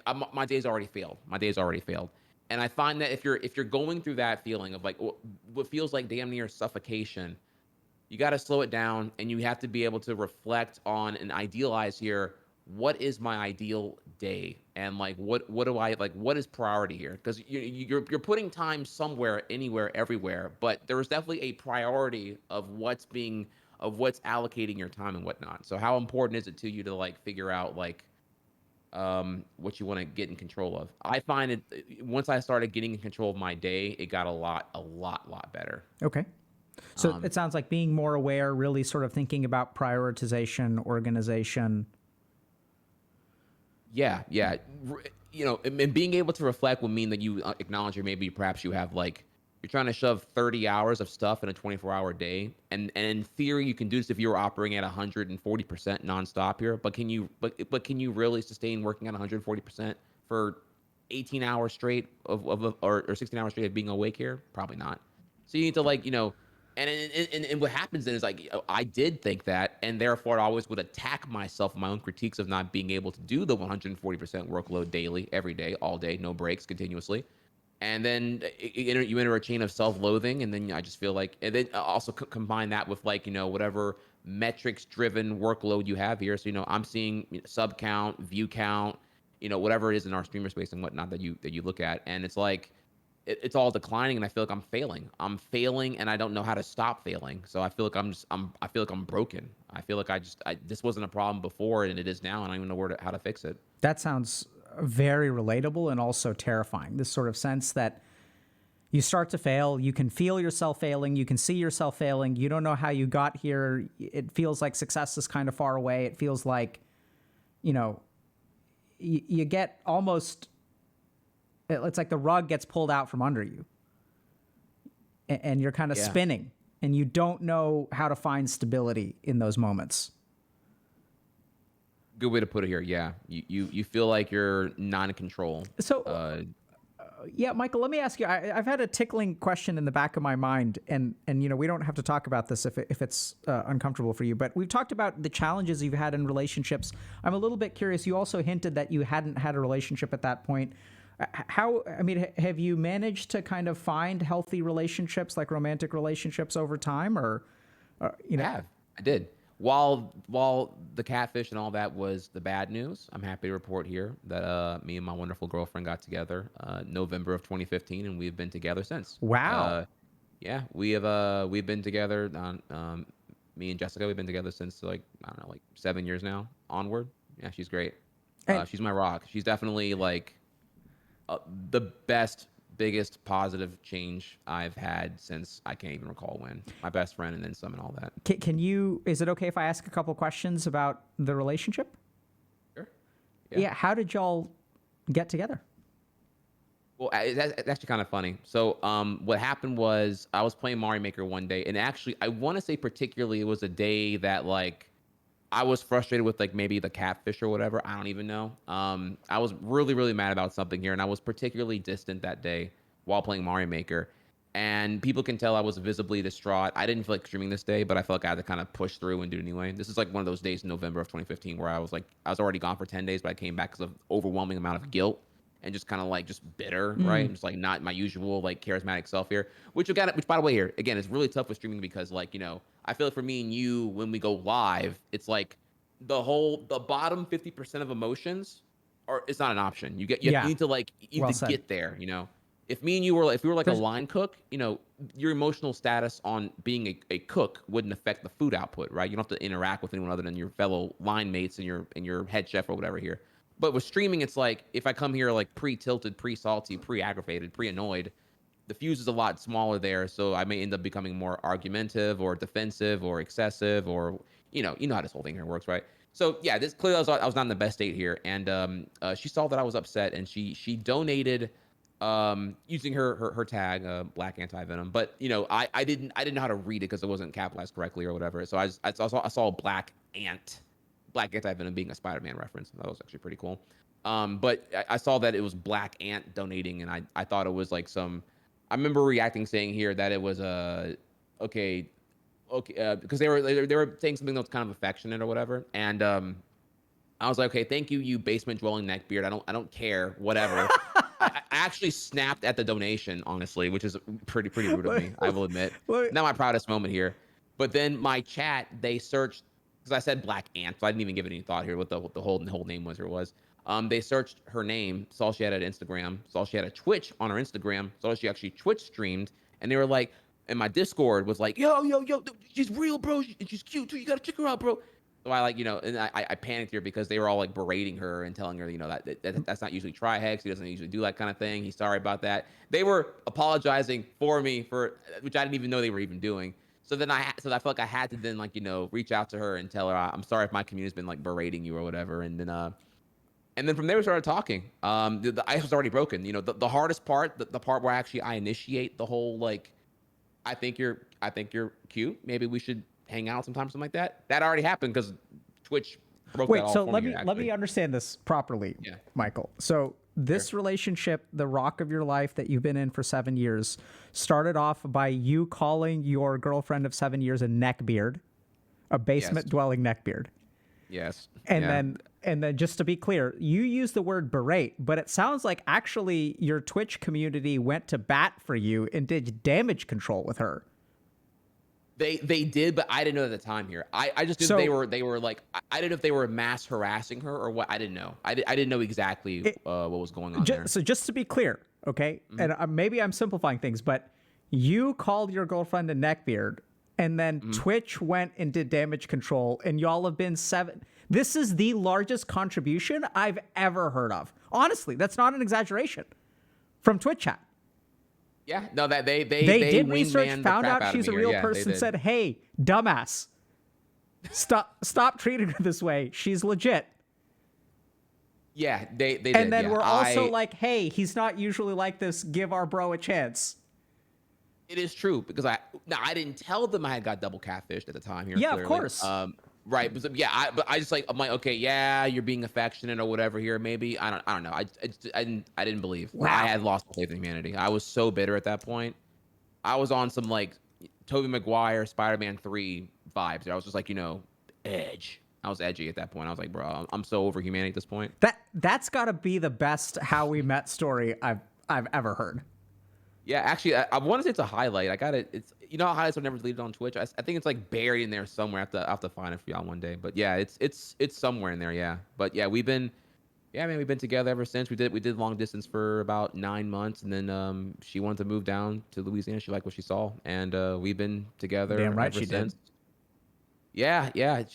Dude, I am a charismatic playboy. I went all out, man. I was like, I had when she would come, it was like when we were long distance. She would come for like she would get 3 days off of work. She would have like 72 hours or whatever before she had to go fly back Sunday evening. I had everything planned out. Like, I was like, yeah, we're gonna go to this park. We're gonna go do this thing. We're gonna go. I want to show you this restaurant here. Like I was just like, it's like 10 years of romantic angst all like jam packed into 9 months of long distance. Like I was just like, I want to show you the world. Like I'm Aladdin, you're Jasmine. This is my carpet. I want to like, I've never had someone to like just like Share your love share with. my world with. Yeah. Share my world with. Yeah, Yeah. that sounds beautiful, dude. Thank you. Yeah. Um, and I've learned a lot too. I've gone through a lot of things. You know, having to like really balance TriHex and then Michael, the boyfriend. That's been like another task as Sure. well. That's been a whole other beast. I've had I realized I did something pretty remarkable because once people found out that like me and Jessica got together and we were long distance for a while, I had others who were like, hey, I got someone here. I've been thinking about entering LDR. I see that you and her made it work. Y'all successfully united together in person. How'd you do it? So Mm, I've had people actually, reach out for an effort of advice on how do you crack what's the secret sauce? What's the weapon X? How'd you do it? And which made me feel pretty means that what I did was pretty remarkable actually, because I feel like a lot of LDR can just like linger in the perpetual absolutely. pit of crap, And whether it be insecurities or not being transparent enough here and all that stuff there. Which I don't know if you want me to derail into that now, but just like yeah, I mean, I can you give me it's like a pretty big. 5 minute rundown of what you think was very helpful in your LDR and sort of helping it survive long enough to make it no longer long distance? Sure. I told her in the very beginning here. I'm like, hey, look, I feel like our main objective should main objective here. I'm making it sound like game lingo. Sure. Our main objective needs to be conquering distance. Like if we are serious here, then we need to establish trust at the very beginning, unaccountable transparency, and that any insecurity you feel about me, feel free to hit me up about it. I feel no animosity or shame if you feel the need to bring something up here right now, because I feel like in LDR, what will happen here is like your smallest insecurity about something will feed and erode our trust. And I feel like the strongest things we have right now in our the pillars of our foundation are going to be communication and trust. So hit me up with anything you got here. Whatever you want to know, whatever you need to know, I'm more than willing to give that to you. So I above everything, I want this to work. I don't want any. And at the time here, I was thinking here, because I'm a streamer, a prolific streamer, and she's her. Maybe it would be like, it would be like haters who are coming in and going to throw everything they can at her about me that maybe I've said out of context in the past here or something like that. Mm, I don't know. I didn't even know what I was getting into, honestly. I didn't know what it's like having known unknowns. Like I know what I don't know mm-hmm. versus unknown Unknowns. unknowns. Yeah. I don't know what I don't know. And this was like a crap ton of unknown unknowns. So I was just like, hit me up here. So we did that. We established it at the very beginning and early on. And our goal was to conquer distance, figure out here, am I moving to where you are? Are you moving to where I am? Or what are we going to do? It was like, what's our student's point? We're going to do this here. I feel like we need to see each other more often, because I don't know if I can do this whole I don't know if I can do this whole thing here. We just linger for like 6 months at a time. So like, maybe can we see each other once every 6 weeks? Is that manageable for your boss and whatnot? And we try to figure out, when that was. And we were constantly communicating on the next step. Everything was methodical and planned. And when it came down to it, the one people can debatably here say that, moving in from LDR after 9 months is kind of fast, but we had prepared continuously the whole time through, and it was my top priority. I would say much more than streaming. For the first time ever, actually, this was like a way bigger to me than streaming was. So I was, I would pretty much stream and do like a little 6 hour stream, not the TriHex tier 8 hour stream. And then I'd be on the phone with her for like 4 hours after. Like I Wow. could not wait to talk to her, honestly. I was like, okay, stream's done. I'm gone. All right. Hey, babe, what's up, babe? What's up, babe? So, but what the catalyst was that, her lease was going to renew on her apartment. And I felt like and it was like, either another 9 months onward of more LDR, or drop the lease and we make the move happen now. So I was like, what do you want to do? And she was like, let's do it. Now, on that note, I chose deliberately to fly to her and then rent a van and then drive it back down. That way, the transition from her state to Louisiana was like more gradual. I felt like her flying here would have been like a really abrupt thing, and I wanted to make a memory out of the transition. So even Sure. though it was actually more expensive, I chose to drive back with her and make it more of a memory.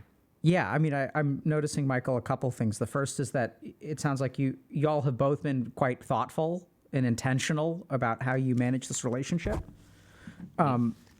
The second thing that I notice, and it's kind of bizarre because I've seen this time and time and time again, that oftentimes the healthiest relationships that I've encountered over the course of my career, my life, are usually like pretty idiotic in some way.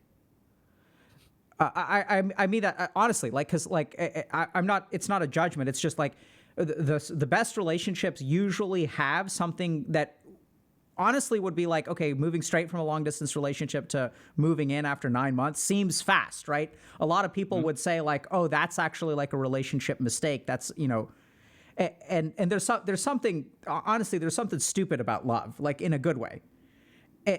You are not wrong. And, The logic center is like, I think I'm a pretty logical person. I was the honeymoon phase. I was like on another world. yeah. I couldn't even explain it. Yeah, it's crazy. And I've seen that. I mean, I certainly know in my relationship, for example, like, you know, the person who's now my wife should have dumped me like for a couple years, like, because I wasn't doing nothing.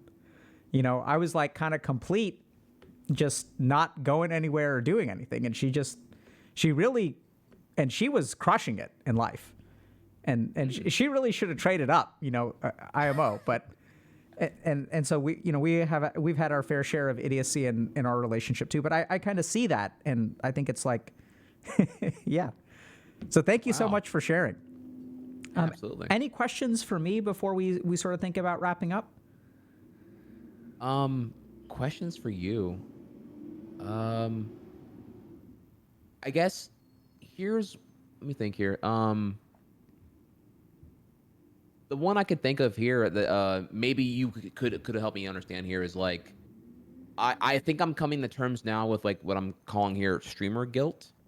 Have you ever found it an easier way to like balance that? Like, I usually find when if I feel guilty about like I'm not doing enough for my kids. Like, okay, the thing here is I always feel like I'm not worthy of the community I have. I have a bunch of loving people who have been around. Some of them, 100-month plus subs, and it's kind of insane. It's kind of like daunting to even think here that you've been around. Like the amount of roller coasters I've been through with like just like not figuring out myself and whatnot, and they've been around for 100 plus months is like insane to me.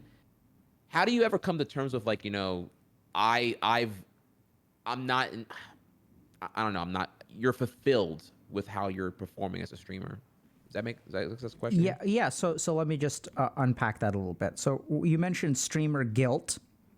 Mm-hmm. Can you tell me a little bit about that? I feel like I've never made like the peak form content that my community deserves. I feel like it's like if they're thirsty, I've never quenched their thirst. In terms of like maybe I have to them, but I haven't to me. Okay. And so I feel guilty about that, especially when I take off like days and stuff to like. I still feel guilty about taking days off. And what I'm trying to currently adhere to like some kind of like 5 days on, 2 days off per week kind of thing, just so I can have a better work-life balance. I've seen here what that does to my mental if I don't do that, but I still feel guilty. And what do you do with that guilt? I good question. I don't internalize it. I mean, do you like distract yourself? Do you think it's legitimate? Do you try to process it? Do you talk it through with your girlfriend? Like where does it go? Yeah, sometimes I'll talk with my girlfriend about when we go walk our dog daily, and it will like usually I don't know. That's a good question actually. I need to think that one more honestly. Okay. I just know that I feel I know that once I got subscriber, right? Once I have like a paying patronage that happened here, everything changed. Like July 2013 when I got partner, and like it was at that point here that I never like taking a day off.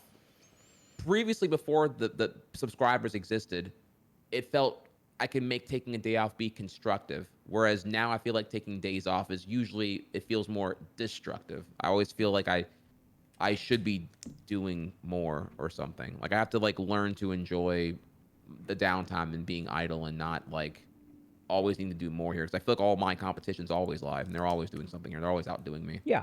But then again, maybe also I also work out, so maybe it's a whole different thing because I feel like I need more recovery and whatnot. I don't know. It's hard to say. Okay. Like how do you come with peace of just like not like how do you come with peace on not always being on, I guess, maybe. Great. So my answer for you, Michael, is going to be a little bit different. Oddly enough, I feel like I do have an answer, so take that with a grain of salt, right? But Okay. here's what I see in you. So the first thing is that I'm going to take a slightly more spiritual perspective, if that's okay, as opposed to psychological. Sure. So, Michael, you've got a voice in you that calls you to do more, do better. Okay? Okay. I think if you want to do right by your community, that's a good thing. I think what could be going on, sometimes what happens is when we have a spiritual voice within us, our psychological hangups or complexes will hijack and twist what is a good intention into a negative result. So what I think is going on here is if you have gratitude, for example, and you want to make content for your community, and that's what drives you to be a streamer, that's actually a healthy thing. And for you to say, you know, for there to be a part of you to say, I haven't done what I set out to do, I have not done what I'm on this earth to do, that's actually like, I think that's a healthy voice. So some people may say like, oh, you know, like kind of get rid of the guilt, like acknowledge, be grateful, like, you know, this is all, but I think actually what's kind of going on here is I'm noticing a parallel between, you know, Michael and TriHex and becoming #1 in the world, setting a standard for yourself that until you reach that standard, you're not going to be satisfied. And so there's something going on here where I think what's actually happening is there's a genuine desire to create content and do right by your community, which I actually think you should lean into. I think that's what's going to actually make you the best content creator. The challenge is going to be that for some reason, you're not letting yourself be patient in that accomplishment. Yeah. Right? So this is the kind of thing where doing right by your community is not something that you need to do in 6 months. It's not something you need to do in 9 months or 12 months. This is like, I mean, you're a boomer streamer, let's say, but like you're not done, right? Like content creation is going to continue. This community, people have been subbing for 100 months. There's going to be 100 more. Especially, I think you're sort of like an old soul and you can kind of offer a lot of guidance to people in this community, even sharing your stories of your romantic relationship and things like that. The reason that we have these kinds of conversations is because I can guarantee you that even today, there's a black kid who's in a small rural town who's playing, you know, like whatever kids play nowadays, and they're terrified that girls are not going to like them because of, you know, the way that their hair is, and there's no like barber that knows how to handle their hair, so they just get crappy haircuts. I recently saw a study that actually like a remarkable number of African or African American children face bullying and discrimination specifically due to their hair, like more than 50%. And we as a society actually don't know how to like handle, like most places that will cut hair don't know actually how to handle hair from particular ethnicities. And there's like psychological studies that have been done on this. And so this is the kind of thing where I encourage you to do right by your community, but also be a little bit careful about, I think what's getting in the way is your ego. That recognize that you doing right by your community doesn't have to do with you. It's not actually about you and whether you, it's like, it's really about service. Right. So, and this is where like I'd encourage you to like take a step back and sort of acknowledge that this is a main quest. It's a long-term quest, and that this is like a long haul that you don't have to fix everything right now. And think a little bit about the part of you that is fundamentally unsatisfied, because I'm hearing a theme throughout your life that you've been unsatisfied with your performance at times. There's always been guilt. There's always been burnout. There's always been like, you know, I can't take a break. There's all kinds of things about a case of the don't wants and being idle forever, which I think like insert themselves into your thinking even to this day. Yeah, maybe. So this is the kind of thing where I would really encourage you to not to try to do right by your community, but oddly enough, acknowledge that you may never be able to, and that that's actually okay. Because I think it's that last part that, you know, you can, like, and I don't know if this kind of makes sense, but even when we talk about you grinding away at Yoshi's Island at the age of like 16 or whatever, you know, recording things on VHS, that was about you giving it your all. The flow state really isn't about accomplishing. It's really about being fully present in the moment and giving it your all. And I think the more that you can acknowledge that what your community deserves from you is not a particular outcome, but that you offer them what you can, right? TriHex, with all of his growth, all of his XP, and all of his flaws, can't necessarily fix your community. But what you owe them, these people who are actually a little bit responsible for the relationship that you're in now, right, that you should try to give back is service.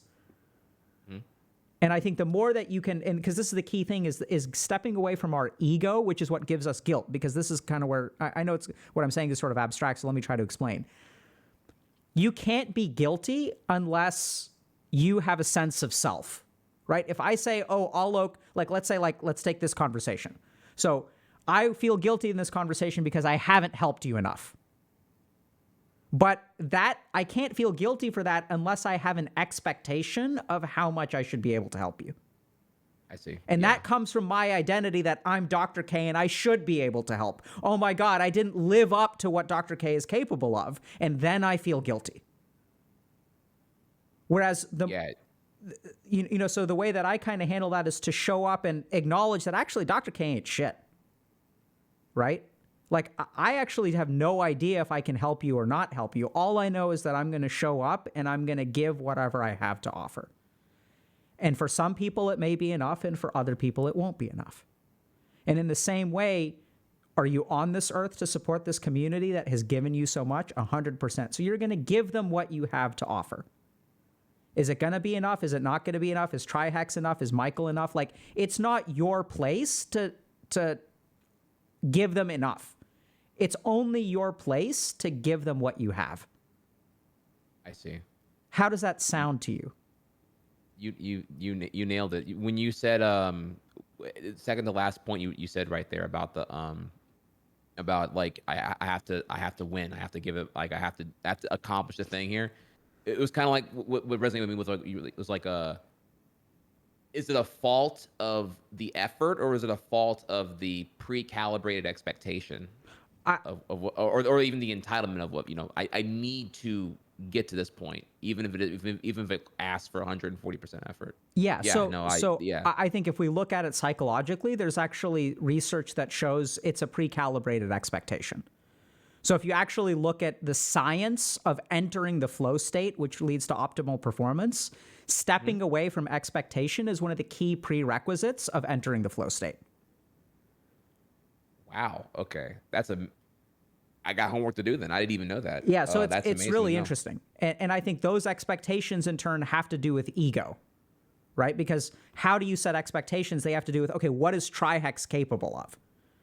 And you're bringing up a really good point because this is the bad thing is that I've definitely stigmatized emotions a ton. I remember saying to myself a ton at the worst of my pit of shit that has been how salty and tilted I've gotten has been, why must I get salty and annoyed? Why can't I be the emotionless robot and just play perfect and why can't I just grind, practice, gain XP and just be perfect in 6 months? Why must these emotions hold me down from being able to just grind and get the results? Yeah, so I dreaded the process. So I hated it. TriHex, let me just let's understand that.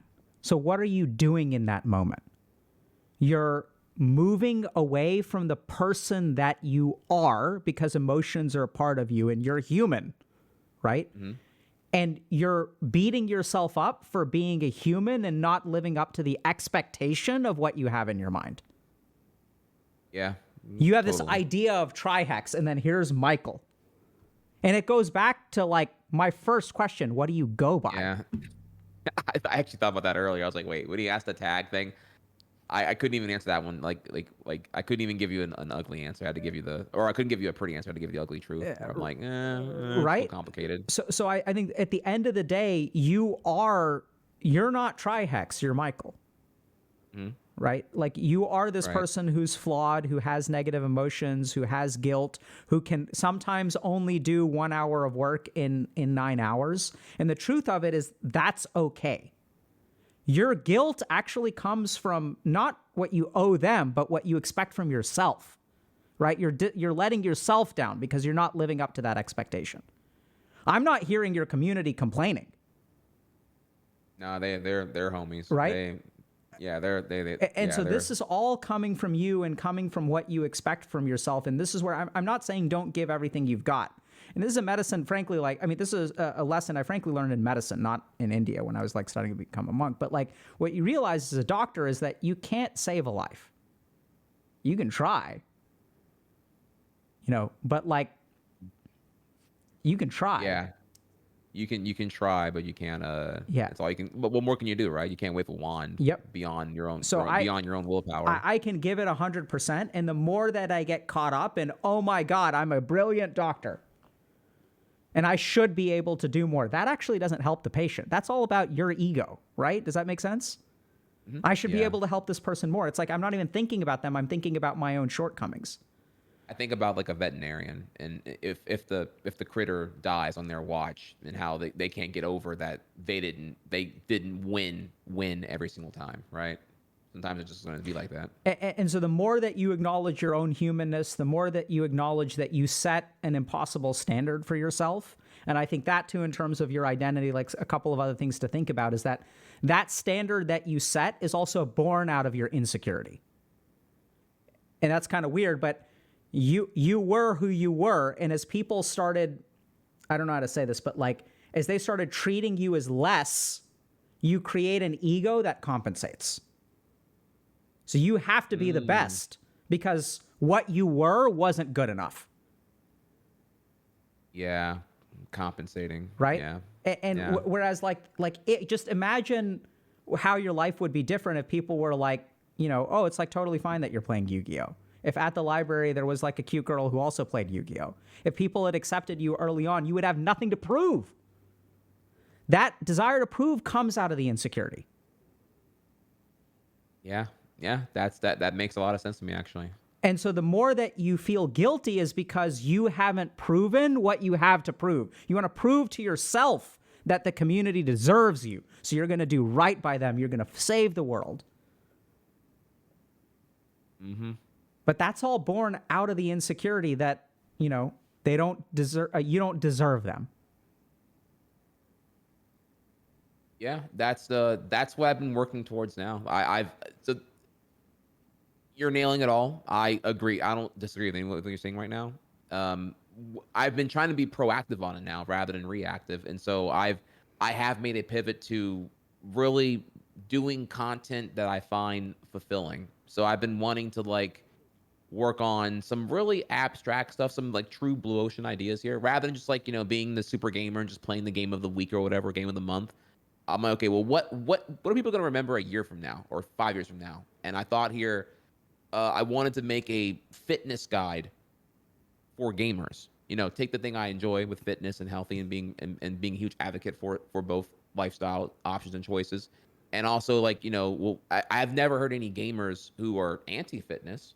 A lot of them are intrigued by it here. So I want to like pioneer that connection, and that has me, and I'm excited, and like for the first time in a long time, not okay, I'm actually like, this is an idea that I'm obsessed with, and I keep working at it. I'm chipping away at this like master Google Doc I'm working on to get to like version 1 alpha release, and like, but yeah, not to make it about that, more just about that the point is actually like I've been working on what really makes me fulfilled, so I can stop feeling this guilt actually. And I feel like, that's like the whole thing. I've had people tell me, I've lost 60 pounds because of something you said 3 years ago that really clicked with me on the mental and the accountability and discipline for like fitness and all that. And I finally get it now. And I'm like, maybe there's something here actually. Yeah. So I'm getting on the better path with that. And I really do appreciate everything you said, because it's crazy. Ego and insecurities and compensation, and the man being the aftermath of what the child goes through in a way here. Yeah. A lot of my teenagehood really is shaping up who I became as an adult. And for better or for worse. I think it's important to acknowledge that a lot of your adaptations to that have been responsible for your success. So the mind does this because it does help, right? But at the same time, I think like at some point, the adaptations that we make to our insecurity, like wanting to prove yourself, actually leads to you grinding and actually skilling up, right? So there are advantages to that, which is why it's so common for people to do that. But at your level, Michael, and usually what we have to do is we have to adapt to some kind of insecurity. That adaptation is going to help us for some amount of time, and then we actually have to grow past it. And what I'm really hearing is that, and this is the tricky thing that you're going to have to face is you're going to have a crisis, or maybe you've already done this. You're going to have a crisis of confidence when you have a choice between doing the work that's important and doing the work that makes you successful. And then wait, importance versus successful? Yeah. So what I mean by that is that, and maybe you've already gone through this, is at some point, this happens with a lot of creators, which is what they realize is that, like, if you make a guide to fitness, how is that going to affect your viewership? Right? Right? Okay. So oftentimes what a lot of creators will have to do is like really struggle with that. And it's my experience actually that ultimately choosing what's important is the right move. Because over time that will actually have more impact. I can't say that it'll get you more subs. For sure. But when I really think about, if something catastrophic were to happen and you never streamed again, what people are going to remember, or the effects that you're going to have, is that person who lost 60 pounds and now has the confidence to form a relationship, gets into a healthy relationship, one day has children, and then can help those children understand crises of confidence. And the ripple effects from what you do that you will never see as a streamer, because it's not quantifiable in subs and donations and view count and concurrent viewers and stuff like that. That's the real challenge of devoting yourself to a real important ideal. And so I'd say lean into it and recognize that the part of you that's obsessed with numbers may have a rough patch. But that's where I would also encourage you to use your streamer brain, use this person who's grinded, use this person who sort of knows how to play the game, and make that important, leverage it all towards your important work. So play the game, but play it for a noble cause. I agree. That is that's what I've been wanting to do, is exactly that. I've been wanting to focus on being fulfilling and not being a metric obsessed meta chaser, and rather be the meta trailblazer, Yeah. Like, even in your regard, I think even Healthy Gamer entirely, if I can flatter you for a second here, I think this is like amazing. Honestly, a lot of your loving community approached me unprovoked, saying that I'd be a great candidate here, and I actually declined it.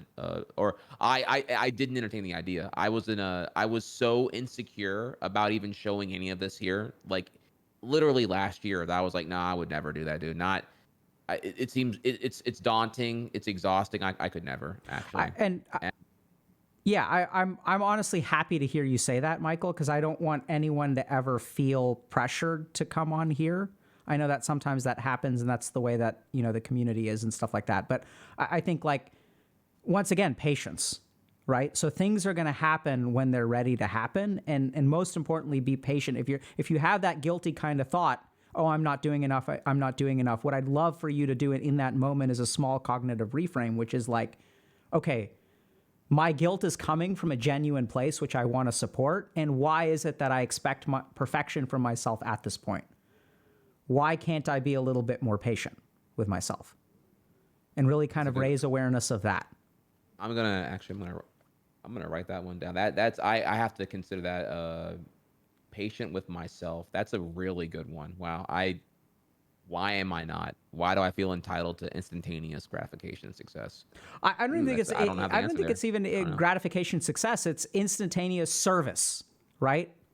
Oh, okay. Right. So why can't you be good enough for these people that you care about? And that's okay. Yeah. And be, things happen in their time. You struggled with relationships, got catfished a couple times, and now you've got your, long-term healthy relationship. If you weren't ready to come on stream last year, totally fine. And I think the person that you've brought here today, it also shares a perspective that's very, very helpful for our community. I think oftentimes we sort of talk to people when they're really struggling, and it's just as important to see people who have gone through it, because that gives hope.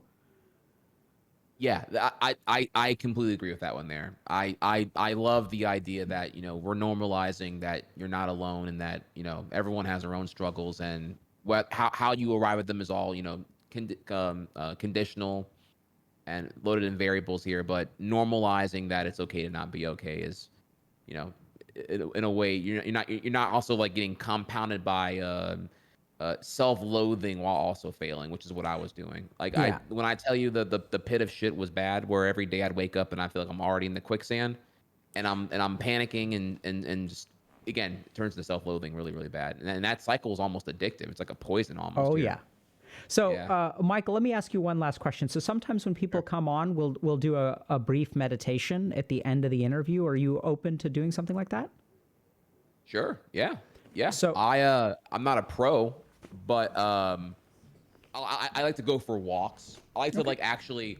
I find my best. I've tried conventional and never had enough guidance to really make it work here. But I have found that when I physically am away from my office, and that's when I can do my best reflection when I'm good. furthest from the commitment of streaming. But So let's give it a shot. let me ask you a question. Is it okay that you're not a pro?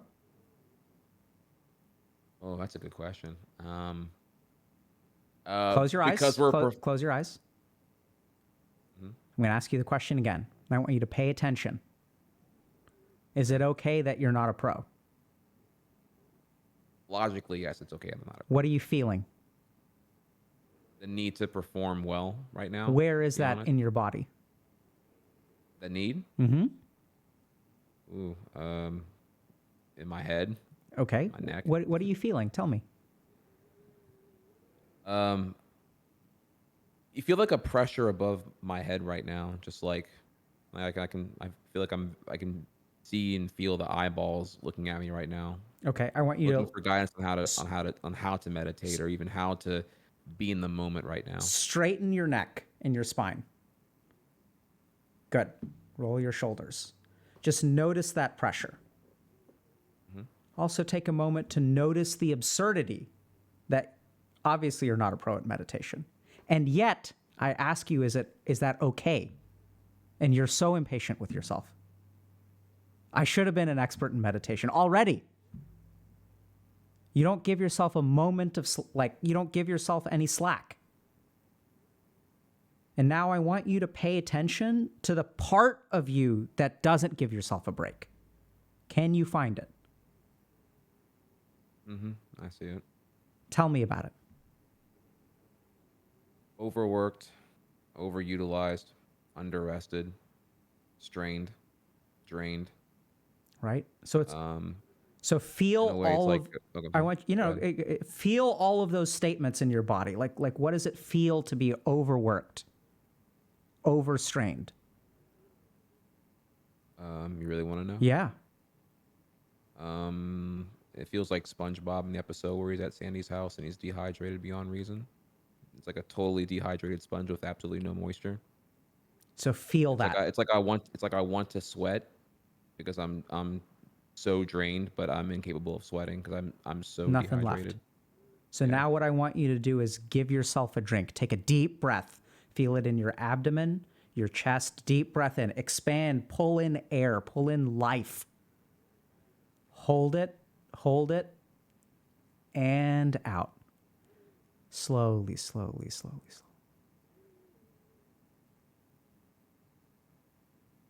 And I want you to imagine, breathe in again. Feel the air filling your abdomen, your chest, even your shoulders. It's permeating you with hydration. Hold it and out. Slow, slow, slow, slow, slow.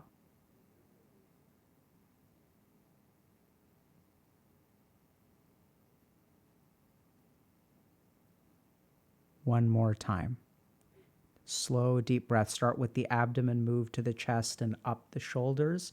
Feel the hydration, the life flow into you, invigorating each cell in your body. You're going to feel that tingling, that movement. That's life. And out.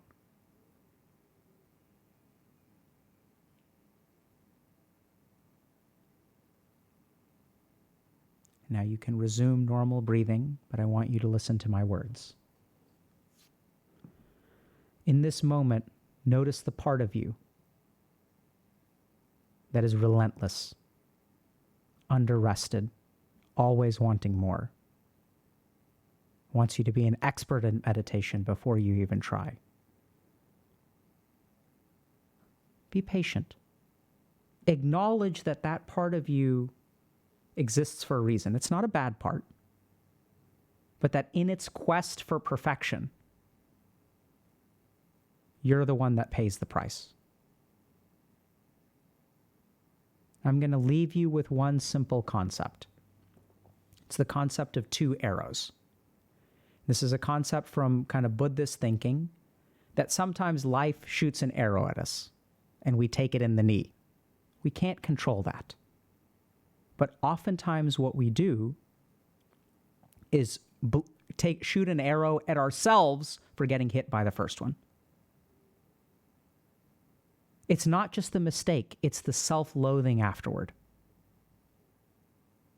You can't control the pain from the first arrow, but then it's the way that we beat ourselves up, the way that you don't forgive yourself. And the more that you engage in that self-loathing, the more that you're not patient with yourself, the more that you don't forgive yourself, that's what's really squeezing the water out of you. So when you feel that way next, take a moment to close your eyes, spine straight, head straight, neck straight, and breathe in vitality. Acknowledge that there's a part of you that judges yourself. And also acknowledge that you don't have to give in to it. That place is coming from a desperation to prove that you're good enough.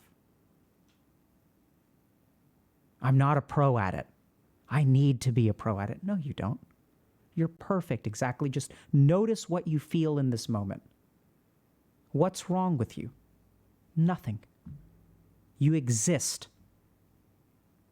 Feel the breath enter your body. Fill you up. Feel the strength and the vitality of your form. Feel this body that you've created through hours of effort. This mind that you've honed and refined through years of strategic practice and introspection. Be proud of the life that you've made. Acknowledge that you've got a way to go, but you have a good amount of time to do it in.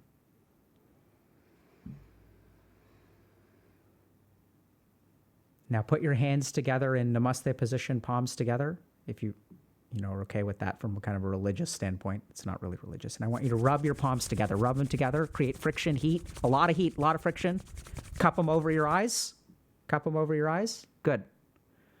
Take a deep breath in. As you exhale, slowly open your eyes. And then with one more breath, let your hands come down and relax.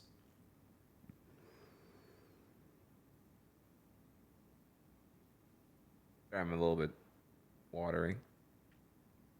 Wow, that was a journey. Thank you for that. What I can say about that, having done that, well, one, I don't even know why I'm teary-eyed right now. Jesus. Time perception. That I couldn't tell you if that was 5 minutes or 3 minutes or 2 minutes. Time was abstract there for a little bit. I was really in that. Your voice, I was just going, and I'm just like, okay, I'm going. Like, good. That was amazing. Thank you. I'm happy to hear that it was a positive experience for you. I think it's interesting. I don't recommend that people go back and watch the VOD immediately after an interview, but I think anyone who had their eyes open, you can see it in your face, Michael. Yeah. You could see it. It's interesting. You know what? You were smiling the whole time. Yeah, I didn't even know. I don't know what expression I was making. I don't even know where I was. Like, normally you eyelids are closed and I'm like looking through the eye. I don't even know what I was doing or what I was looking at. Perfect. So this is nothing. So I don't know how to say this, but stepping outside of time is the best way to learn patience. Stepping outside time, which meditation can help do. Right? So that was your experience. So this is a good meditation for you. So let me give you a couple of instructions. So if you want to do this every day, you can. But when you're feeling impatient with yourself, when you're feeling the self-loathing, it's not just the mistake that you make. It's the way you beat yourself up. Because in those moments is when you feel the most wrung out, right? That's why you couldn't do it in the first place. And the more right. you expect of yourself, you're squeezing, do more, do better, do more, do better. There's not enough time. You should have done it yesterday. Your mind is going to do that. Take a step back. Neck straight, back straight. Breathe in vitality. Start in the abdomen, move to the lungs, up to the shoulders. You're going to feel the physical sensations. Hold the breath and then let it go slowly. Step outside of time for a while. Sit fully with existence. No deadlines, no time. Exist outside of time. And then like slowly as you practice that, you'll learn patience.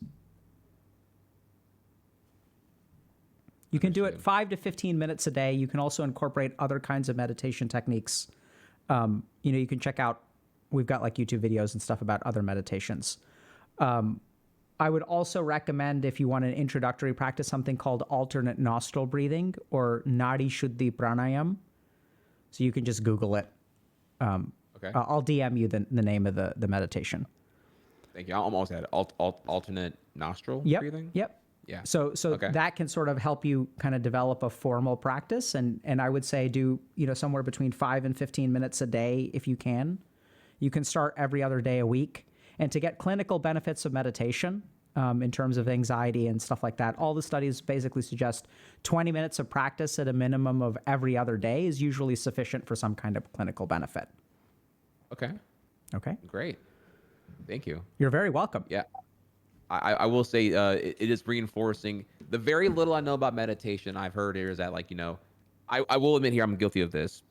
Maybe as recently as like last year, had you said, I think this would benefit you, I'd say I don't have time. I have too many things to do. I don't have time. I'm drowning in debt over like the backlog of tasks I got to take care of here. I don't have time. And I heard someone, I forget where, say that like, hey, if anyone ever tells you they don't have time, assign them double the amount of time. Actually, yeah, they need it more than yeah, right. That's I think that quote comes from the Dalai Lama. I could be misattributing it, but he said everyone should meditate for a half an hour a day, and if they don't have the time, they should meditate for an hour. Yeah. I love it. And so, Michael, the last thing I'll kind of leave with you. Thank you so much for sharing that, because you said a year ago you would have rejected that. So that's why this conversation didn't happen a year ago. Things happen in their own time when things are ready for it. Right. And if I'm just thinking about, I'll kind of leave this maybe like overly interpretive, but if Yu-Gi-Oh hadn't released that patch or whatever that set of cards, you would have never been a speedrunner. This is true. This is very... Right? Yeah, I would have definitely... It took a lot for me, because I love Yu-Gi-Oh! I love Yu-Gi-Oh! At its peak, in its peak form, and what it could have been. It took a lot for me to feel heartbreaking and actually like leave the scene and really like move on to something else. Yeah. So things happen in their own time, so be patient with yourself. Because we wouldn't be having, if Yu-Gi-Oh! If they had balanced things better or whatever, like we wouldn't be having this conversation right now. So... Dang, that is true. Wow. Good luck to you, my friend. Thank you so much. And again, I'm a huge fan. I think what you do is amazing. I could fan girl all day right now. I actually did I have consumed a couple episodes of your stuff. Particularly, your community was they're very, very righteous. I'll keep it at that. They're best. You have an amazing, wholesome family and community. Yeah, I wish you nothing but the best. We're very grateful for it, and really appreciate we really appreciate the community. Right on. So thank you very much. Awesome. All right, take care, again, buddy. Dr. K. You're a beast. Thank you. All right, You too, buddy. Day. Take care. All right. Bye. Okay. So slipped into meditation. We had to catch it before TriHex got distracted. So, wrong way. Okay, let's go this way. So I think a couple of things just to remember. So I really appreciated that interview, first of all, because TriHex is so passionate. And I want y'all to really take away that if we listen to his story, there were a lot of dark periods of his life. right? Super dark periods, whether it's be called White Mike, whether it's a young black kid growing up in rural Louisiana loving Yu-Gi-Oh, whether it's the people over in, was it Konami that makes Yu-Gi-Oh? You know, releasing, like there's just so much to be in despair about, right? This game that you love. And like, honestly, like, okay, two favorite parts of the interview. I know that we sort of helped out and talked about stuff and maybe educated people towards the end, but two favorite parts of the interview, watching him unleash his rant about balance and meta changes in Yu-Gi-Oh from, what was it? Like 21 years ago or something absurd. That was awesome. And then secondly, discovering that the reason he's in his rock of a relationship is because, first of all, he called his future girlfriend a basement-dwelling neckbeard. And then Twitch chat, like, legit came to the rescue, and his community went to bat for him. Like, you can't make this stuff up. That was epic. And like, if y'all are despairing, I think take solace and inspiration that TriHex made it. And even if we're sort of thinking, oh my God, I'm going to be alone forever. Like, I mean, if Twitch chat can do it for TriHex, you could do it for yourselves. So don't give up hope. Be patient with yourselves. You know, I think he's grown so much, and it's amazing. He's like, the dude is an inspiration. Right? And it sounds like he's trying to do y'all a solid by putting together this workout doc or whatever. Like, that sounds really cool, you know? And I think it's like, we're sort of seeing this. Even at the beginning, I didn't think about that, but we were talking today about Camp Knut and how, like, Knut is helping Asmongold and Mizkif, like, put their lives together and get in shape and feel good about themselves. And so, like, this community, this world, this internet kind of thing that can lead to addiction and despair and toxicity and all these kinds of things can also lead to people getting in shape, people finding relationships, people understanding themselves better, people learning to forgive each other and forgive themselves. And it is what we make of it. Right? The biggest scam that we ever pull is convincing ourselves that we don't have power. Convincing ourselves that we're irrelevant.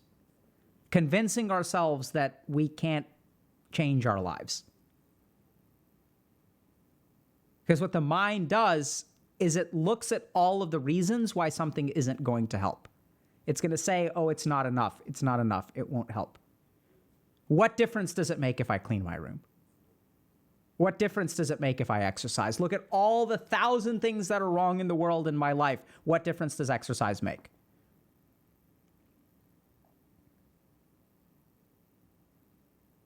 And that's because we're operating from this dimension of time.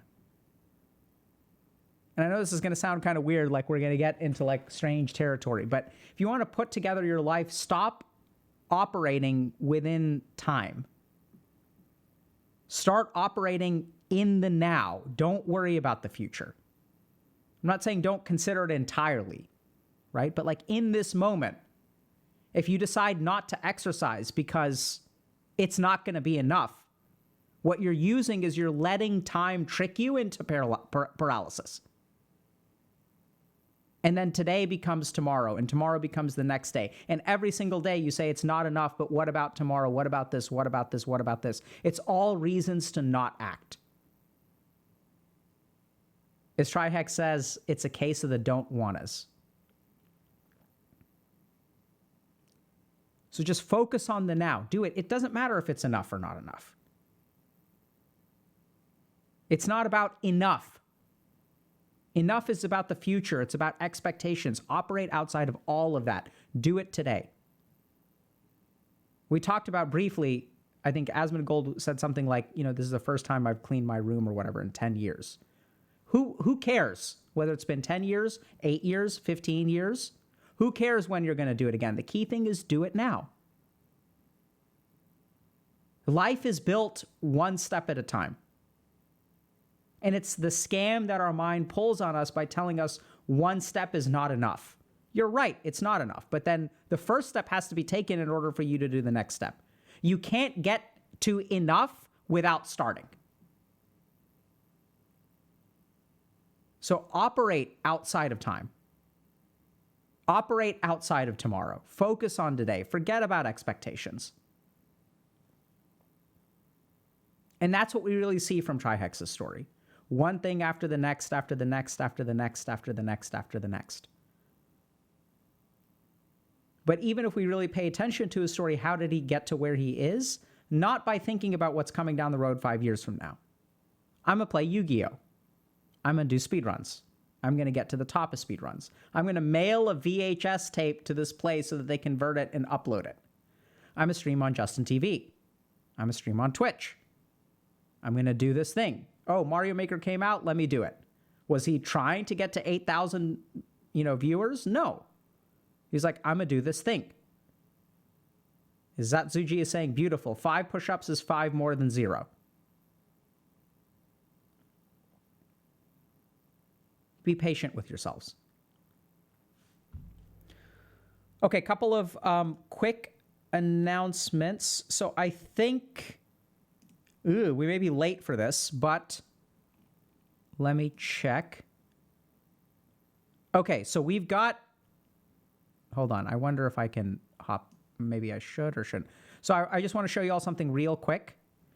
So we've got an Ask a Coach event running right now. It may end soon, actually, because we're running late.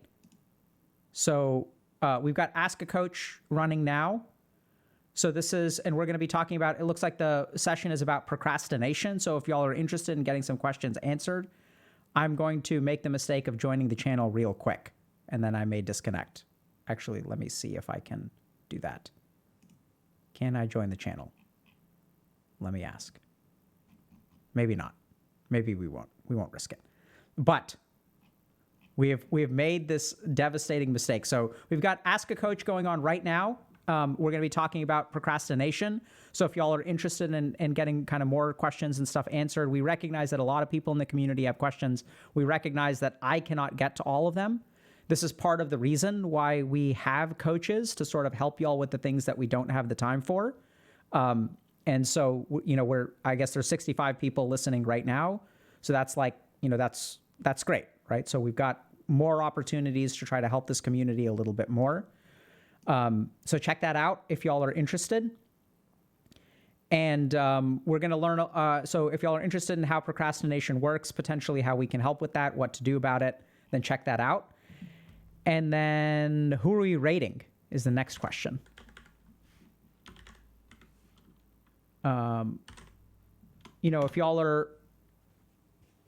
If y'all want to just hop onto Discord instead of rating, that's totally fine too. Oh, is TriHex streaming? Sweet. Easy.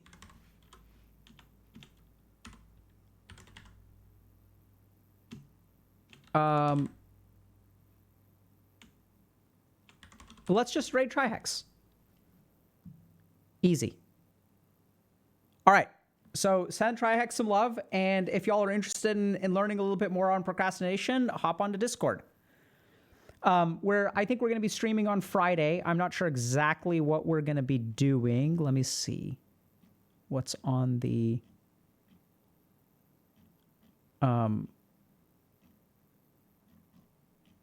I don't know what's on the menu for Friday, but we're going to try to stream Friday.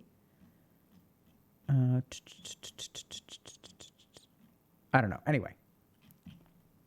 So take care, everybody, and we'll see y'all hopefully on Friday. Bump, bump, bump.